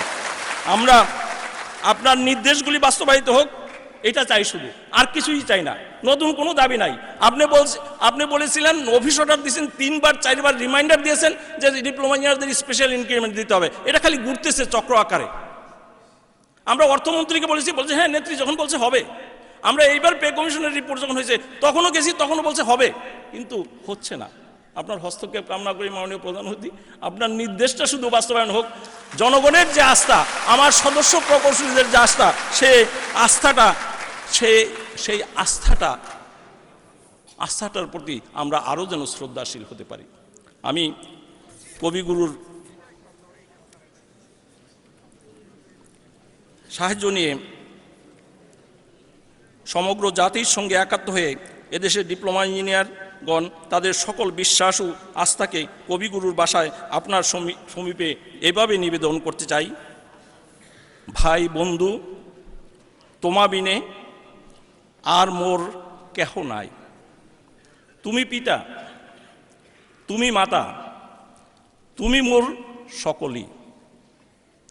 তোমারই দুঃখে কাঁদিব মাতা, তোমারই দুঃখে কাঁদাব। তোমারই তরে রেখেছি, তোমার তরে তাজিব।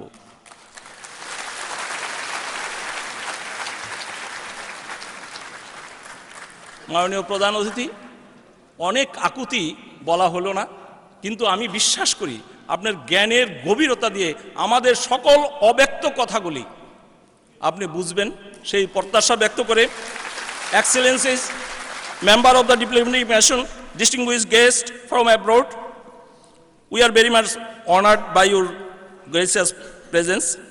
We would like to express our heartfelt thanks and gratitude to you all.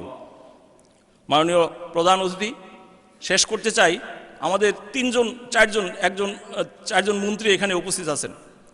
আমাদের অভিভাবক সবাই, ডক্টর মহিউদ্দিন খান আলমকে আপনি বলতেন আপনার সচিব থাকা অবস্থায়, আপনি খালি বড় সাহেবদের ফাইল নিয়ে আসেন, ডিপ্লোমা ইঞ্জিনিয়ারদের ফাইল নিয়ে আসেন না কেন? স্যার আমাদেরকে বলছে যে প্রধানমন্ত্রী তোমাদেরকে এত ভালোবাসে। পরবর্তী পর্যায়ে আপনার বর্তমান কর্মকর্তারা বলে যে আপনাদের এত ভালোবাসে নেত্রী, নিশ্চয়ই আমরা বিশ্বাস করি আপনি অবশ্যই ভালোবাসেন, কারণ আপনি গণমানুষকে ভালোবাসেন, আপনি সে কারণেই আমাদেরকে ভালোবাসেন। আমাদের ইএফএস ভাই, আমাদের ইঞ্জিনিয়ার মোশাররফ সাহেব, ডক্টর মহিউদ্দিন খান আলমগীর এবং এমপি মহোদয়রা যারা উপস্থিত আছেন, সবার কাছে কৃতজ্ঞতা জানাই। আপনার নির্দেশে সরকারের মন্ত্রীরা কি করতে না পারে আমি দেখেছি। মানে মাননীয় মন্ত্রী ইএফএস ভাই আমাকে কোনোদিন 10-12 টেলিফোন করেছে, 10-12 টেলিফোন করে। ডক্টর মহিউদ্দিন খান আলমগীর 5 বার টেলিফোন করেছে, তোমার টেলিফোন ধরো না কেন? আমার দরকার, মন্ত্রী টেলিফোন করে আমি ধরতে পারি না। আমি কৃতজ্ঞতা জানাই আমাদের শ্রদ্ধেয় নেতা ইঞ্জিনিয়ার মোশাররফ সাহেব, যিনি তার সকল প্রতিষ্ঠান চালান ডিপ্লোমা ইঞ্জিনিয়ারকে দিয়ে। তিনি বলেন যে দেখো আমার কাছে ডিগ্রি ডিপ্লোমা নাই, ডিপ্লোমা ইঞ্জিনিয়ার ডিগ্রি ইঞ্জিনিয়ার সব এক। দেখো না আমার চিফ ইঞ্জিনিয়ার সব ডিপ্লোমা ইঞ্জিনিয়ার। উনি এইভাবে বলে। আমি কৃতজ্ঞতা জানাই সকলের কাছে, গভীর কৃতজ্ঞতা জানিয়ে আপনাদের সকলকে অসংখ্য ধন্যবাদ দিয়ে আমি আমার সংক্ষিপ্ত বক্তব্য শেষ করছি। অনেক অনেক ধন্যবাদ।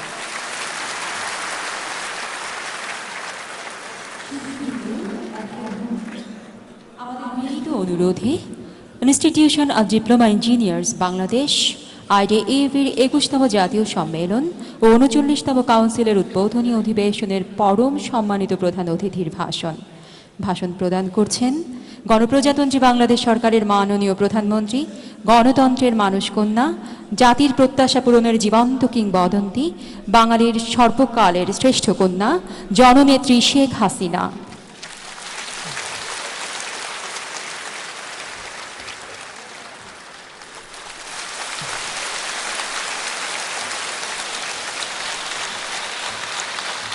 Ladies and gentlemen, Honorable Prime Minister. বিসমিল্লাহির রহমানির রহিম। আজকের এই অনুষ্ঠানের সভাপতি, সহকর্মীবৃন্দ, আইডিইবি সদস্য, প্রকৌশলী ভাই ও বোনেরা, উপস্থিত সুধীমণ্ডলী, আসসালামু আলাইকুম। আইডিবির ২১তম জাতীয় সম্মেলন ও ৩৯তম কাউন্সিল অধিবেশনের উদ্বোধন অনুষ্ঠানে যারা উপস্থিত রয়েছেন সকলকে আমি আমার আন্তরিক শুভেচ্ছা জানাচ্ছি। আমার বক্তব্যের শুরুতে আমি শ্রদ্ধার সাথে স্মরণ করছি সর্বকালের সর্বশ্রেষ্ঠ বাঙালি জাতির পিতা বঙ্গবন্ধু শেখ মুজিবুর রহমানকে। আমি শ্রদ্ধা জানাই ৩০ লক্ষ শহীদ, ২ লক্ষ মা বোনকে। আমি শ্রদ্ধা জানাই আমাদের মুক্তিযোদ্ধা, যাদের মহান আত্মত্যাগের মধ্য দিয়ে আমরা অর্জন করেছি আমাদের স্বাধীনতা। প্রিয় প্রকৌশলীবৃন্দ, আপনারা জানেন ১৯৫৪ সালে জাতির পিতা বঙ্গবন্ধু শেখ মুজিবুর রহমান শিল্প বাণিজ্য মন্ত্রী ছিলেন। সেই সময় তিনি দুটি পলিটেকনিক ইনস্টিটিউট স্থাপনের পরিকল্পনা নেন এবং বাস্তবায়ন করেন এবং ৫৫ সালে ইনস্টিটিউটে ডিপ্লোমা ইঞ্জিনিয়ারিং কোর্সের প্রথম ব্যাচ ছাত্র ভর্তি হয়। কাজে ডিপ্লোমা ইঞ্জিনিয়ারদের সাথে বাংলাদেশ আওয়ামী লীগ ও বঙ্গবন্ধুর আত্মার সম্পর্ক রয়েছে, যা এখনো অব্যাহত। এবং গত বছর আপনাদের সম্মেলনে আমি উপস্থিত ছিলাম এবং আপনারা আমাকে আইডিবির সম্মানিত সদস্য পদ দিয়েছেন। যদিও আমি একজন ইঞ্জিনিয়ার না, আমি হচ্ছে নিরেট বাংলা সাহিত্যের ছাত্রী। তারপরে এই সম্মান আপনারা আমাকে দিয়েছেন, সেজন্য আমি মনে করি যে আমি ও আপনাদের পরিবারেরই একজন সদস্য। আর এই সম্মান দেবার জন্য আমি আপনাদের সবাইকে আন্তরিক ধন্যবাদ জানাচ্ছি। আমাদের সবসময় একটা কথা মনে রাখতে হবে যে ভৌগোলিক সীমারেখার দিক থেকে বাংলাদেশ ছোট, কিন্তু আমাদের আছে জনসংখ্যা। আমাদের জনসংখ্যা অনেক বেশি, ১৬ কোটি মানুষের দেশ। কাজে আমাদের এই মানুষগুলির জন্য তাদের যে মৌলিক চাহিদাগুলি, অর্থাৎ অন্ন, বস্ত্র, বাসস্থান, চিকিৎসা, শিক্ষা, এই সুযোগগুলি অবশ্যই আমাদের করতে হবে। কারণ জাতির পিতা স্বাধীনতার পর যে সংবিধান আমাদের দিয়েছেন, সেই সংবিধানে এই মৌলিক চাহিদাগুলির কথাই তিনি বারবার বলেছেন। তিনি সবসময় একটা কথাই বলতেন যে তা আমার জীবনের একমাত্র সাধনা, যে বাংলাদেশের মানুষ অন্ন পাবে, বস্ত্র পাবে, উন্নত জীবন পাবে। এটা বঙ্গবন্ধুর প্রতিটি বক্তৃতায়, প্রতিটি কথায় তিনি এই কথাগুলি সবসময় বলতেন।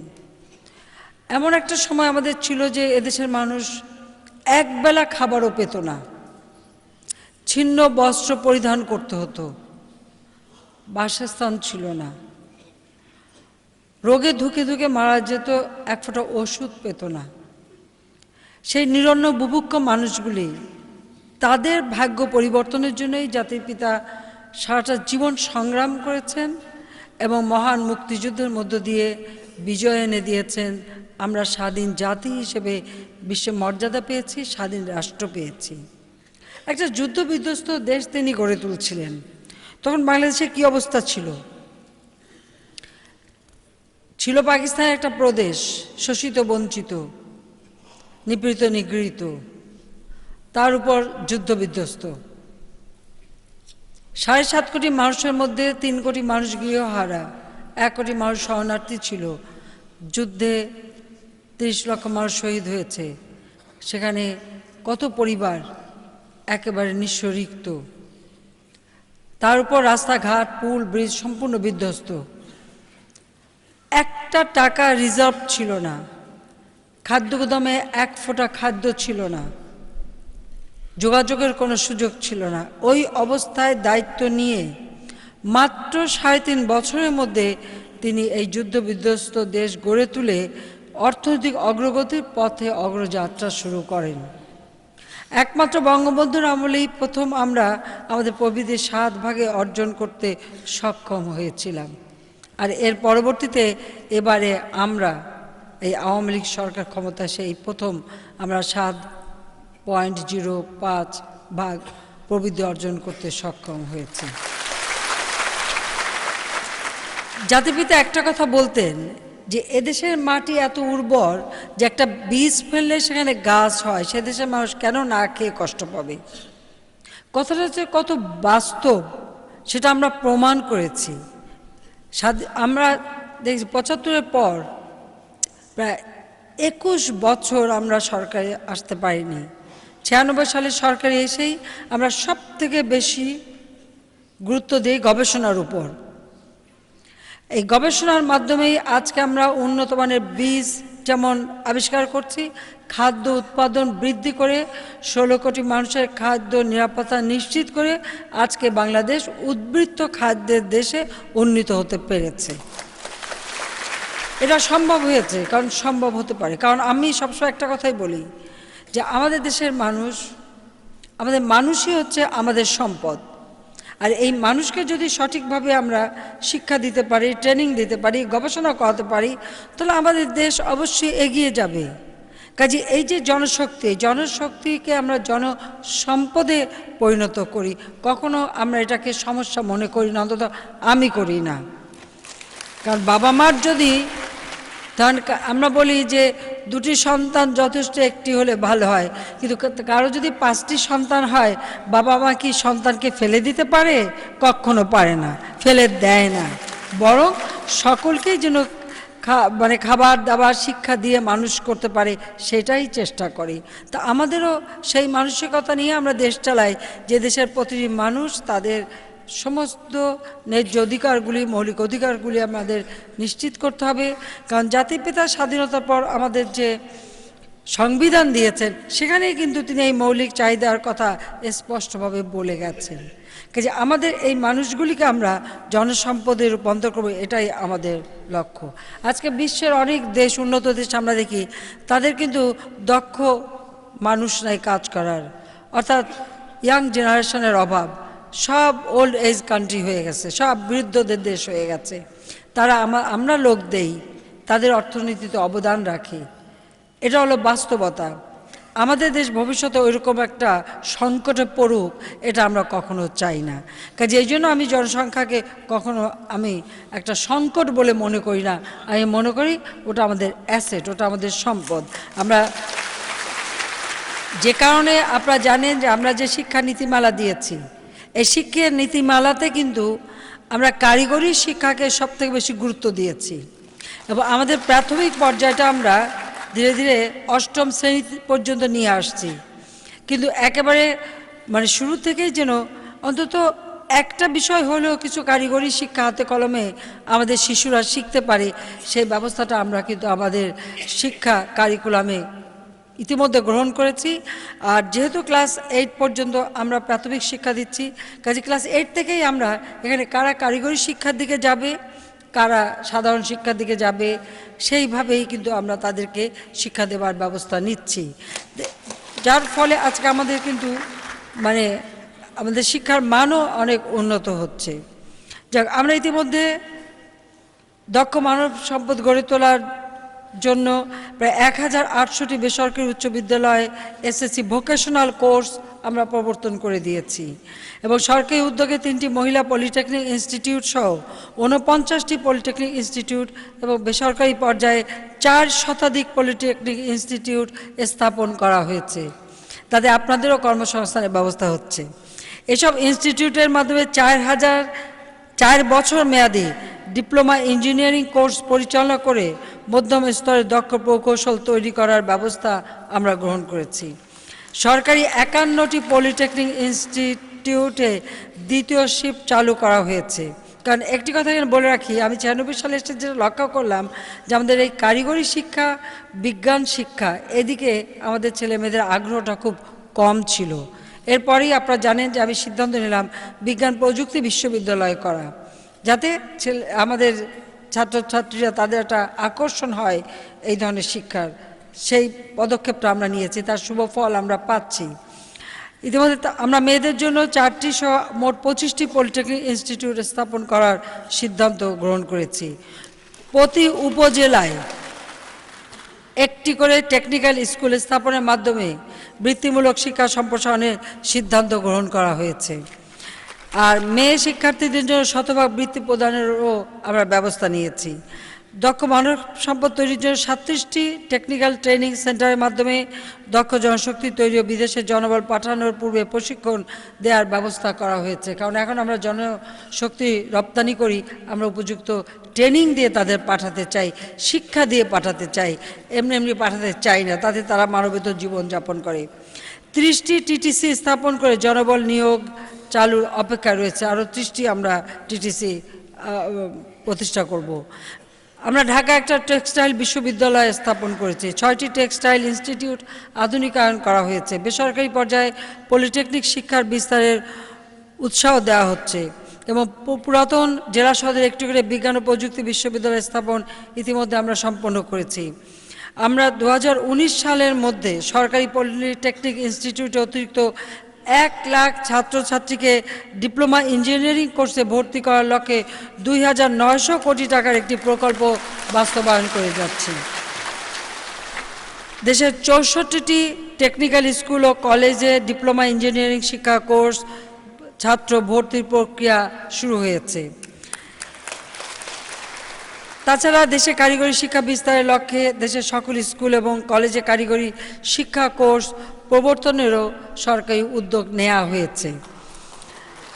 ডিপ্লোমা প্রকৌশলী ভাই বোনেরা, ইতিমধ্যে আপনাদের বেতন বৈষম্য নিরসন সহ কয়েকটি পেশাগত সমস্যার সমাধান ও পলিটেকনিক ইনস্টিটিউটে ছাত্র শিক্ষকদের সমস্যার সমাধানের লক্ষ্যে 2টি আন্তঃমন্ত্রণালয় কমিটি গঠন করা হয়েছে।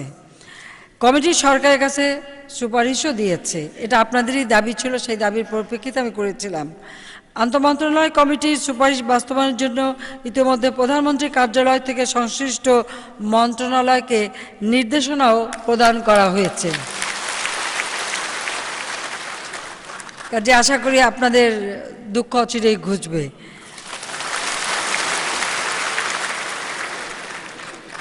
আমাদের যে ঢাকা মহানগর ইমারত বিধিমালায় আপনাদের যে অবমূল্যায়ন করা হয়েছিল তা আন্তঃমন্ত্রণালয় কমিটির সুপারিশ অনুসারে সংশোধন করে দেওয়া হয়েছে। এটা অবশ্য এখনো গেজেট হয়নি, তবে খুব তাড়াতাড়ি আমরা গেজেট করে দেব। আর বেতন বৈষম্য নিরসনের জন্য বিশেষ করে অন্যান্য কারিগরি পেশাজীবীদের ন্যায় চাকরির প্রাথমিক নিযুক্তিতে আপনাদের একটি স্পেশাল ইনক্রিমেন্ট প্রদান সহ প্ল্যানিং ডিজাইনে কর্মরতদের জন্য স্পেশাল ইনক্রিমেন্ট প্রদানের জন্য অর্থ মন্ত্রণালয়কে ইতিমধ্যে ব্যবস্থা নিতে বলা হয়েছে। আমি আশা করছি অর্থ মন্ত্রণালয় খুব তাড়াতাড়ি এর নির্দেশনা দেবেন। আর বেতনের ব্যাপারে আমি বলবো যে বেতন নিয়ে তো এখন দাবি করার কিছু নাই। কোনো দাবি ছাড়াই যে পরিমাণ বেতন আমরা বৃদ্ধি করেছি, পৃথিবীর কোনো দেশ এইভাবে শতভাগ বেতন বৃদ্ধি করতে পারে নাই। পলিটেকনিক শিক্ষার যে অনেক সমস্যা সেগুলি সমাধান করা হয়েছে এবং পলিটেকনিক শিক্ষকদের মর্যাদা বৃদ্ধির জন্য পদের নাম পরিবর্তন করে লেকচারার ও প্রফেসর করার প্রক্রিয়াও চলছে। তবে পলিটেকনিক শিক্ষাকে আমরা যত বেশি গুরুত্ব দিচ্ছি, এই গুরুত্বের সাথে সাথে ধরেন লেকচারার প্রফেসর আপনারা চেয়েছেন আমরা করে দিচ্ছি, কিন্তু পলিটেকনিক শিক্ষাটাকে আমরা যেভাবে গুরুত্ব দিয়ে এর মান উন্নত করে দিচ্ছি, হয়তো একসময় ভবিষ্যতে বলবেন যে আগের নামই ভালো ছিল, কারণ তো আমাদের পরিচয়টা ঠিক আছে। এখন পরিচয়টা কিন্তু গোলমেলে হয়ে সবার সাথে মিশে যাচ্ছে। আপনাদের যে নিজস্ব একটা সত্তা আছে, আপনাদের যে প্রয়োজনীয়তাটা আছে, গুরুত্ব আছে, সেটা কিন্তু ওই নামের মধ্যেই ছিল বিরাজমান। যাই হোক, আপনাদের দাবি ছিল, আমরা করে দিচ্ছি।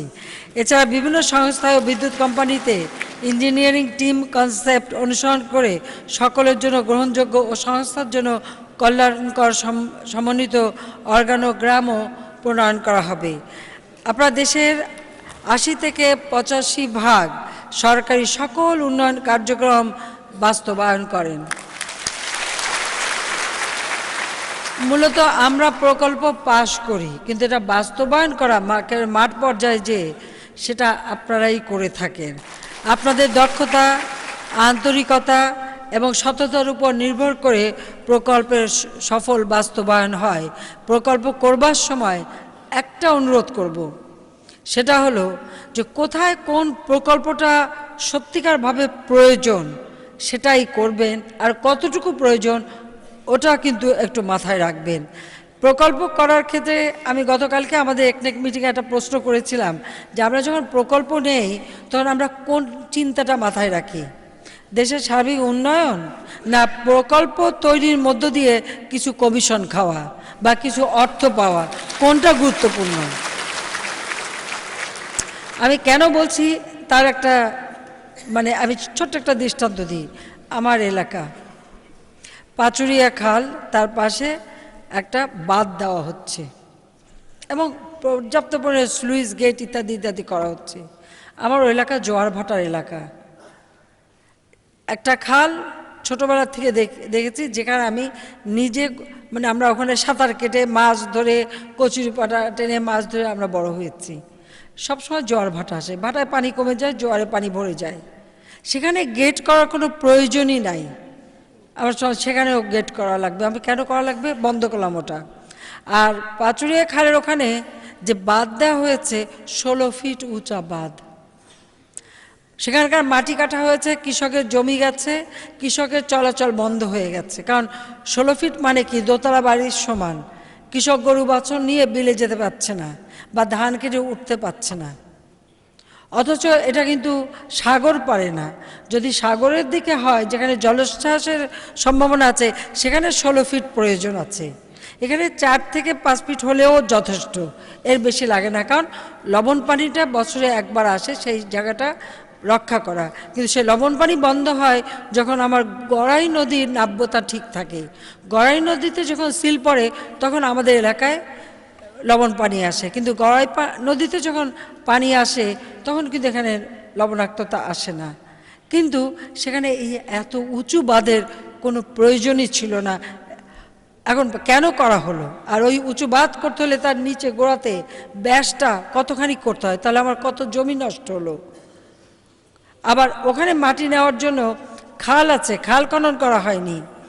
পাশে আর অন্য ডিচ খনন করে নিয়ে এসে ওখানে আরেকটা খাল তৈরি হয়ে গেছে। এই সূত্রেই আমি এটা নিষেধ করেছিলাম। আমি বলছি এখন আমাকে অন্তত 10 ফিট মাটি ওখান থেকে কেটে ফেলে দিতে হবে, নইলে আমার ওই এলাকার কৃষক বাঁচবে না। তাই জন্য আমি বলছি যে যখনই কোনো প্রকল্প নেওয়া হবে, প্রকল্প কি পরিমাণ প্রয়োজন ওটাই যেন বিবেচ্য হয়।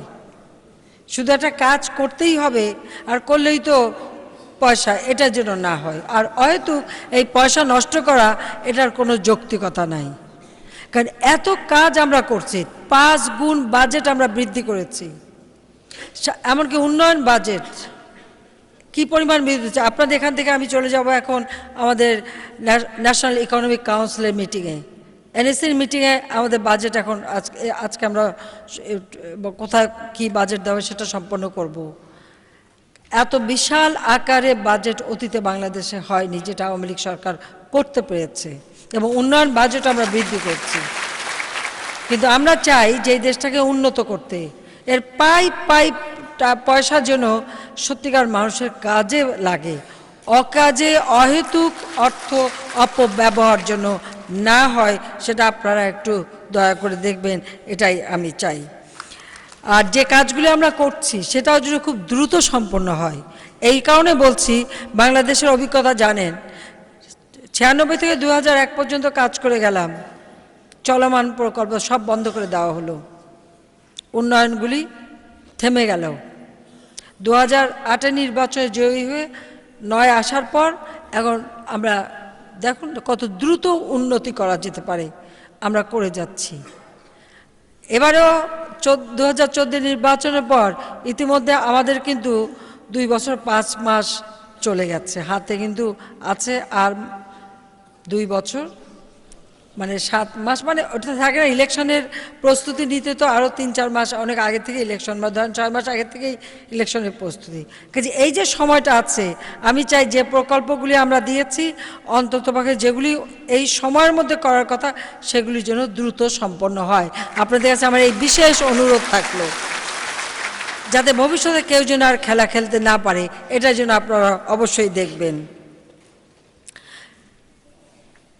আমরা কিন্তু সবাই না চাইতেই বেতন টেতন সব বাড়িয়ে দিয়েছি, পদমর্যাদা বাড়িয়ে দিই, সব দিকে আমরা সুযোগ করে দিয়েছি। বিনিময়ে আমি কি চাই, আমার প্রকল্পগুলি, আমার কাজগুলি যেন সুন্দরভাবে সম্পন্ন হয়, দ্রুততার সাথে হয়, যাতে আমরা আরও নতুন নতুন প্রকল্প নিতে পারি, কাজ করতে পারি। বাংলাদেশ এগিয়ে যাচ্ছে। আমরা যখন সরকার গঠন করি বিশ্ব অর্থনৈতিক মন্দা, এই মন্দা থাকা সত্ত্বেও মন্দার ধাক্কা কিন্তু আমরা আমাদের দেশের মানুষের গায়ে লাগতে দেইনি। আমরা যেমন অর্থনৈতিক উন্নতি করে যাচ্ছি, আমাদের মাথাপিছু আয় বৃদ্ধি পেয়েছে, আমাদের প্রবৃদ্ধি বৃদ্ধি পেয়েছে, আমরা কিন্তু মূল্যস্ফীতি আমরা কমিয়ে রেখেছি। মূল্যস্ফীতি এখন কম, প্রবৃদ্ধি বেশি, যার সুফলটা দেশের সাধারণ মানুষ পাবে। মানুষের ক্রয় ক্ষমতা বেড়েছে। যে মানুষটার পায়ে একটা স্যান্ডেল, রাবারের স্যান্ডেল পরার সামর্থ্য ছিল না, আল্লাহর রহমতে তারা এখন স্যান্ডেল পরে, তাদের গায়ে কাপড় চোপড় আছে। কুঁড়ে ঘর বাংলাদেশে থাকবে না, এই ঘোষণা দিয়েছিলাম। আল্লাহর রহমতে এখন কিন্তু কুঁড়ে ঘর খুব নেই।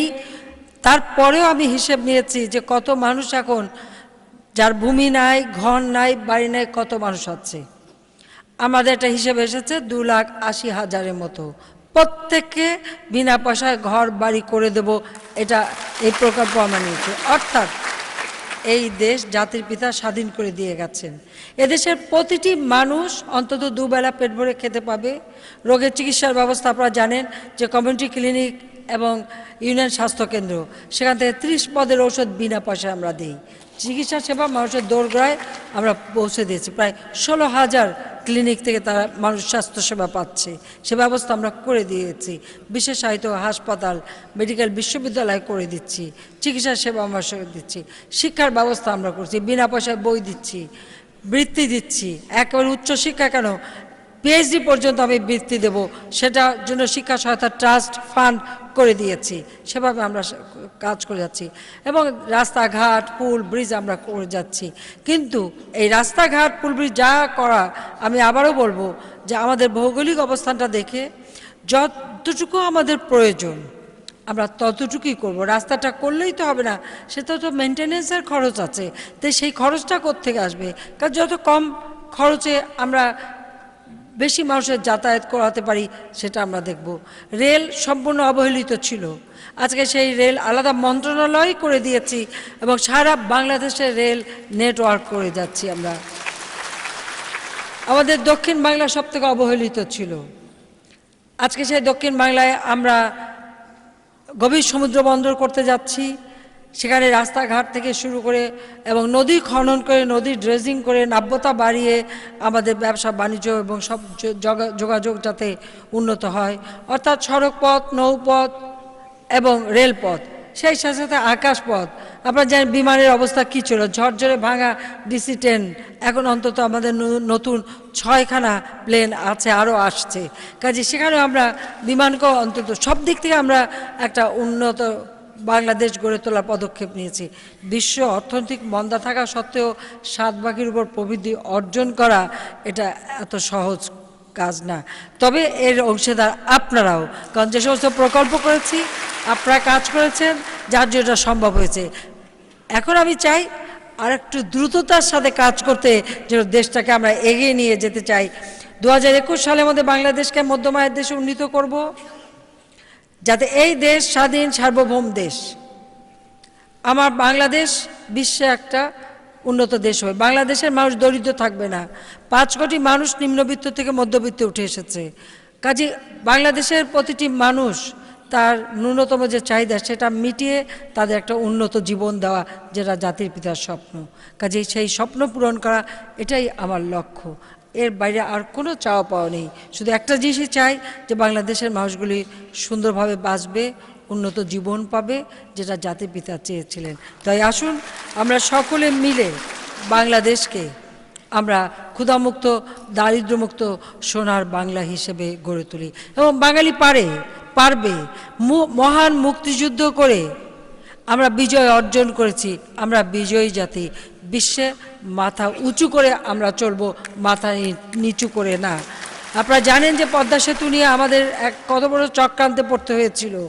আমাকে, আমার পরিবার সহ আমার সরকার সবাইকে দুর্নীতিবাজ বানিয়ে একটা বদনাম দিতে চেয়েছিল। আমি জানি যে আমরা কোনো দুর্নীতি তো করিনি, আর পদ্মা সেতু আমাদের প্রয়োজন, কাজে আমরা এটা করব। আমি চ্যালেঞ্জ দিয়েছিলাম যে ঠিক আছে, দুর্নীতি কোথায় প্রমাণ করতে হবে। বিশ্বব্যাংক প্রমাণ করতে পারে নাই। সেই চ্যালেঞ্জে আমরা জয়ী হয়েছি। বাঙালির সম্মান বিশ্বে মর্যাদা বৃদ্ধি পেয়েছে, সম্মান বৃদ্ধি পেয়েছে। সততাই শক্তি, এটাই আমি বিশ্বাস করি, যেটা আমার বাবার কাছ থেকে শিখেছি। কাজেই দেশকে ভালোবাসি, দেশের মানুষকে ভালোবাসি, দেশের উন্নতি চাই। আর এই উন্নতি নির্ভর করে বহুলাংশে আপনাদের উপর। কাজে আপনারা সেই কাজটা দ্রুত করে যেন বিশ্বসভায় আমরা মাথা উঁচু করে চলতে পারি, মর্যাদা দিয়ে চলতে পারি। আপনারা নিশ্চয়ই সেই কাজ করবেন। আপনাদের কাছে আমি আমারও দাবি, আমি সেই দাবি করি আপনাদের কাছে, সেটা আমি চাই। তো আসুন সকলকে মিলে দেশকে গড়ে তুলি। আমরা বিজয়ী জাতি হিসেবে সম্মানের সাথে বিশ্বে আমরা মাথা উঁচু করে চলব। 2041 সালের মধ্যে বাংলাদেশ হবে উন্নত সমৃদ্ধ দেশ। ইনশাআল্লাহ আমরা তা অর্জন করতে পারবো। আপনাদের সকলকে আন্তরিক ধন্যবাদ জানাচ্ছি এবং সবাইকে আমি আন্তরিক ধন্যবাদ জানিয়ে আপনাদের এই সম্মেলন সাফল্য কামনা করি। সবাই ভালো থাকুন, সুস্থ থাকুন। খোদা হাফেজ। জয় বাংলা, জয় বঙ্গবন্ধু। বাংলাদেশ চিরজীবী হোক। ধন্যবাদ আপনার দিক নির্দেশনামূলক মূল্যবান বক্তব্যের জন্য। আপনার উপস্থিতি সবসময় আমাদেরকে আলোকিত করে, আলোড়িত করে। মাননীয় প্রধানমন্ত্রী সহ প্রকৌশলী ও অতিথিবৃন্দ, আমরা মাননীয় প্রধানমন্ত্রী যেভাবে কথা বলেছেন, আসুন যার যার স্থানে দাঁড়িয়ে এই নবজাগরণের কবিকে আমরা শ্রদ্ধা জানাই।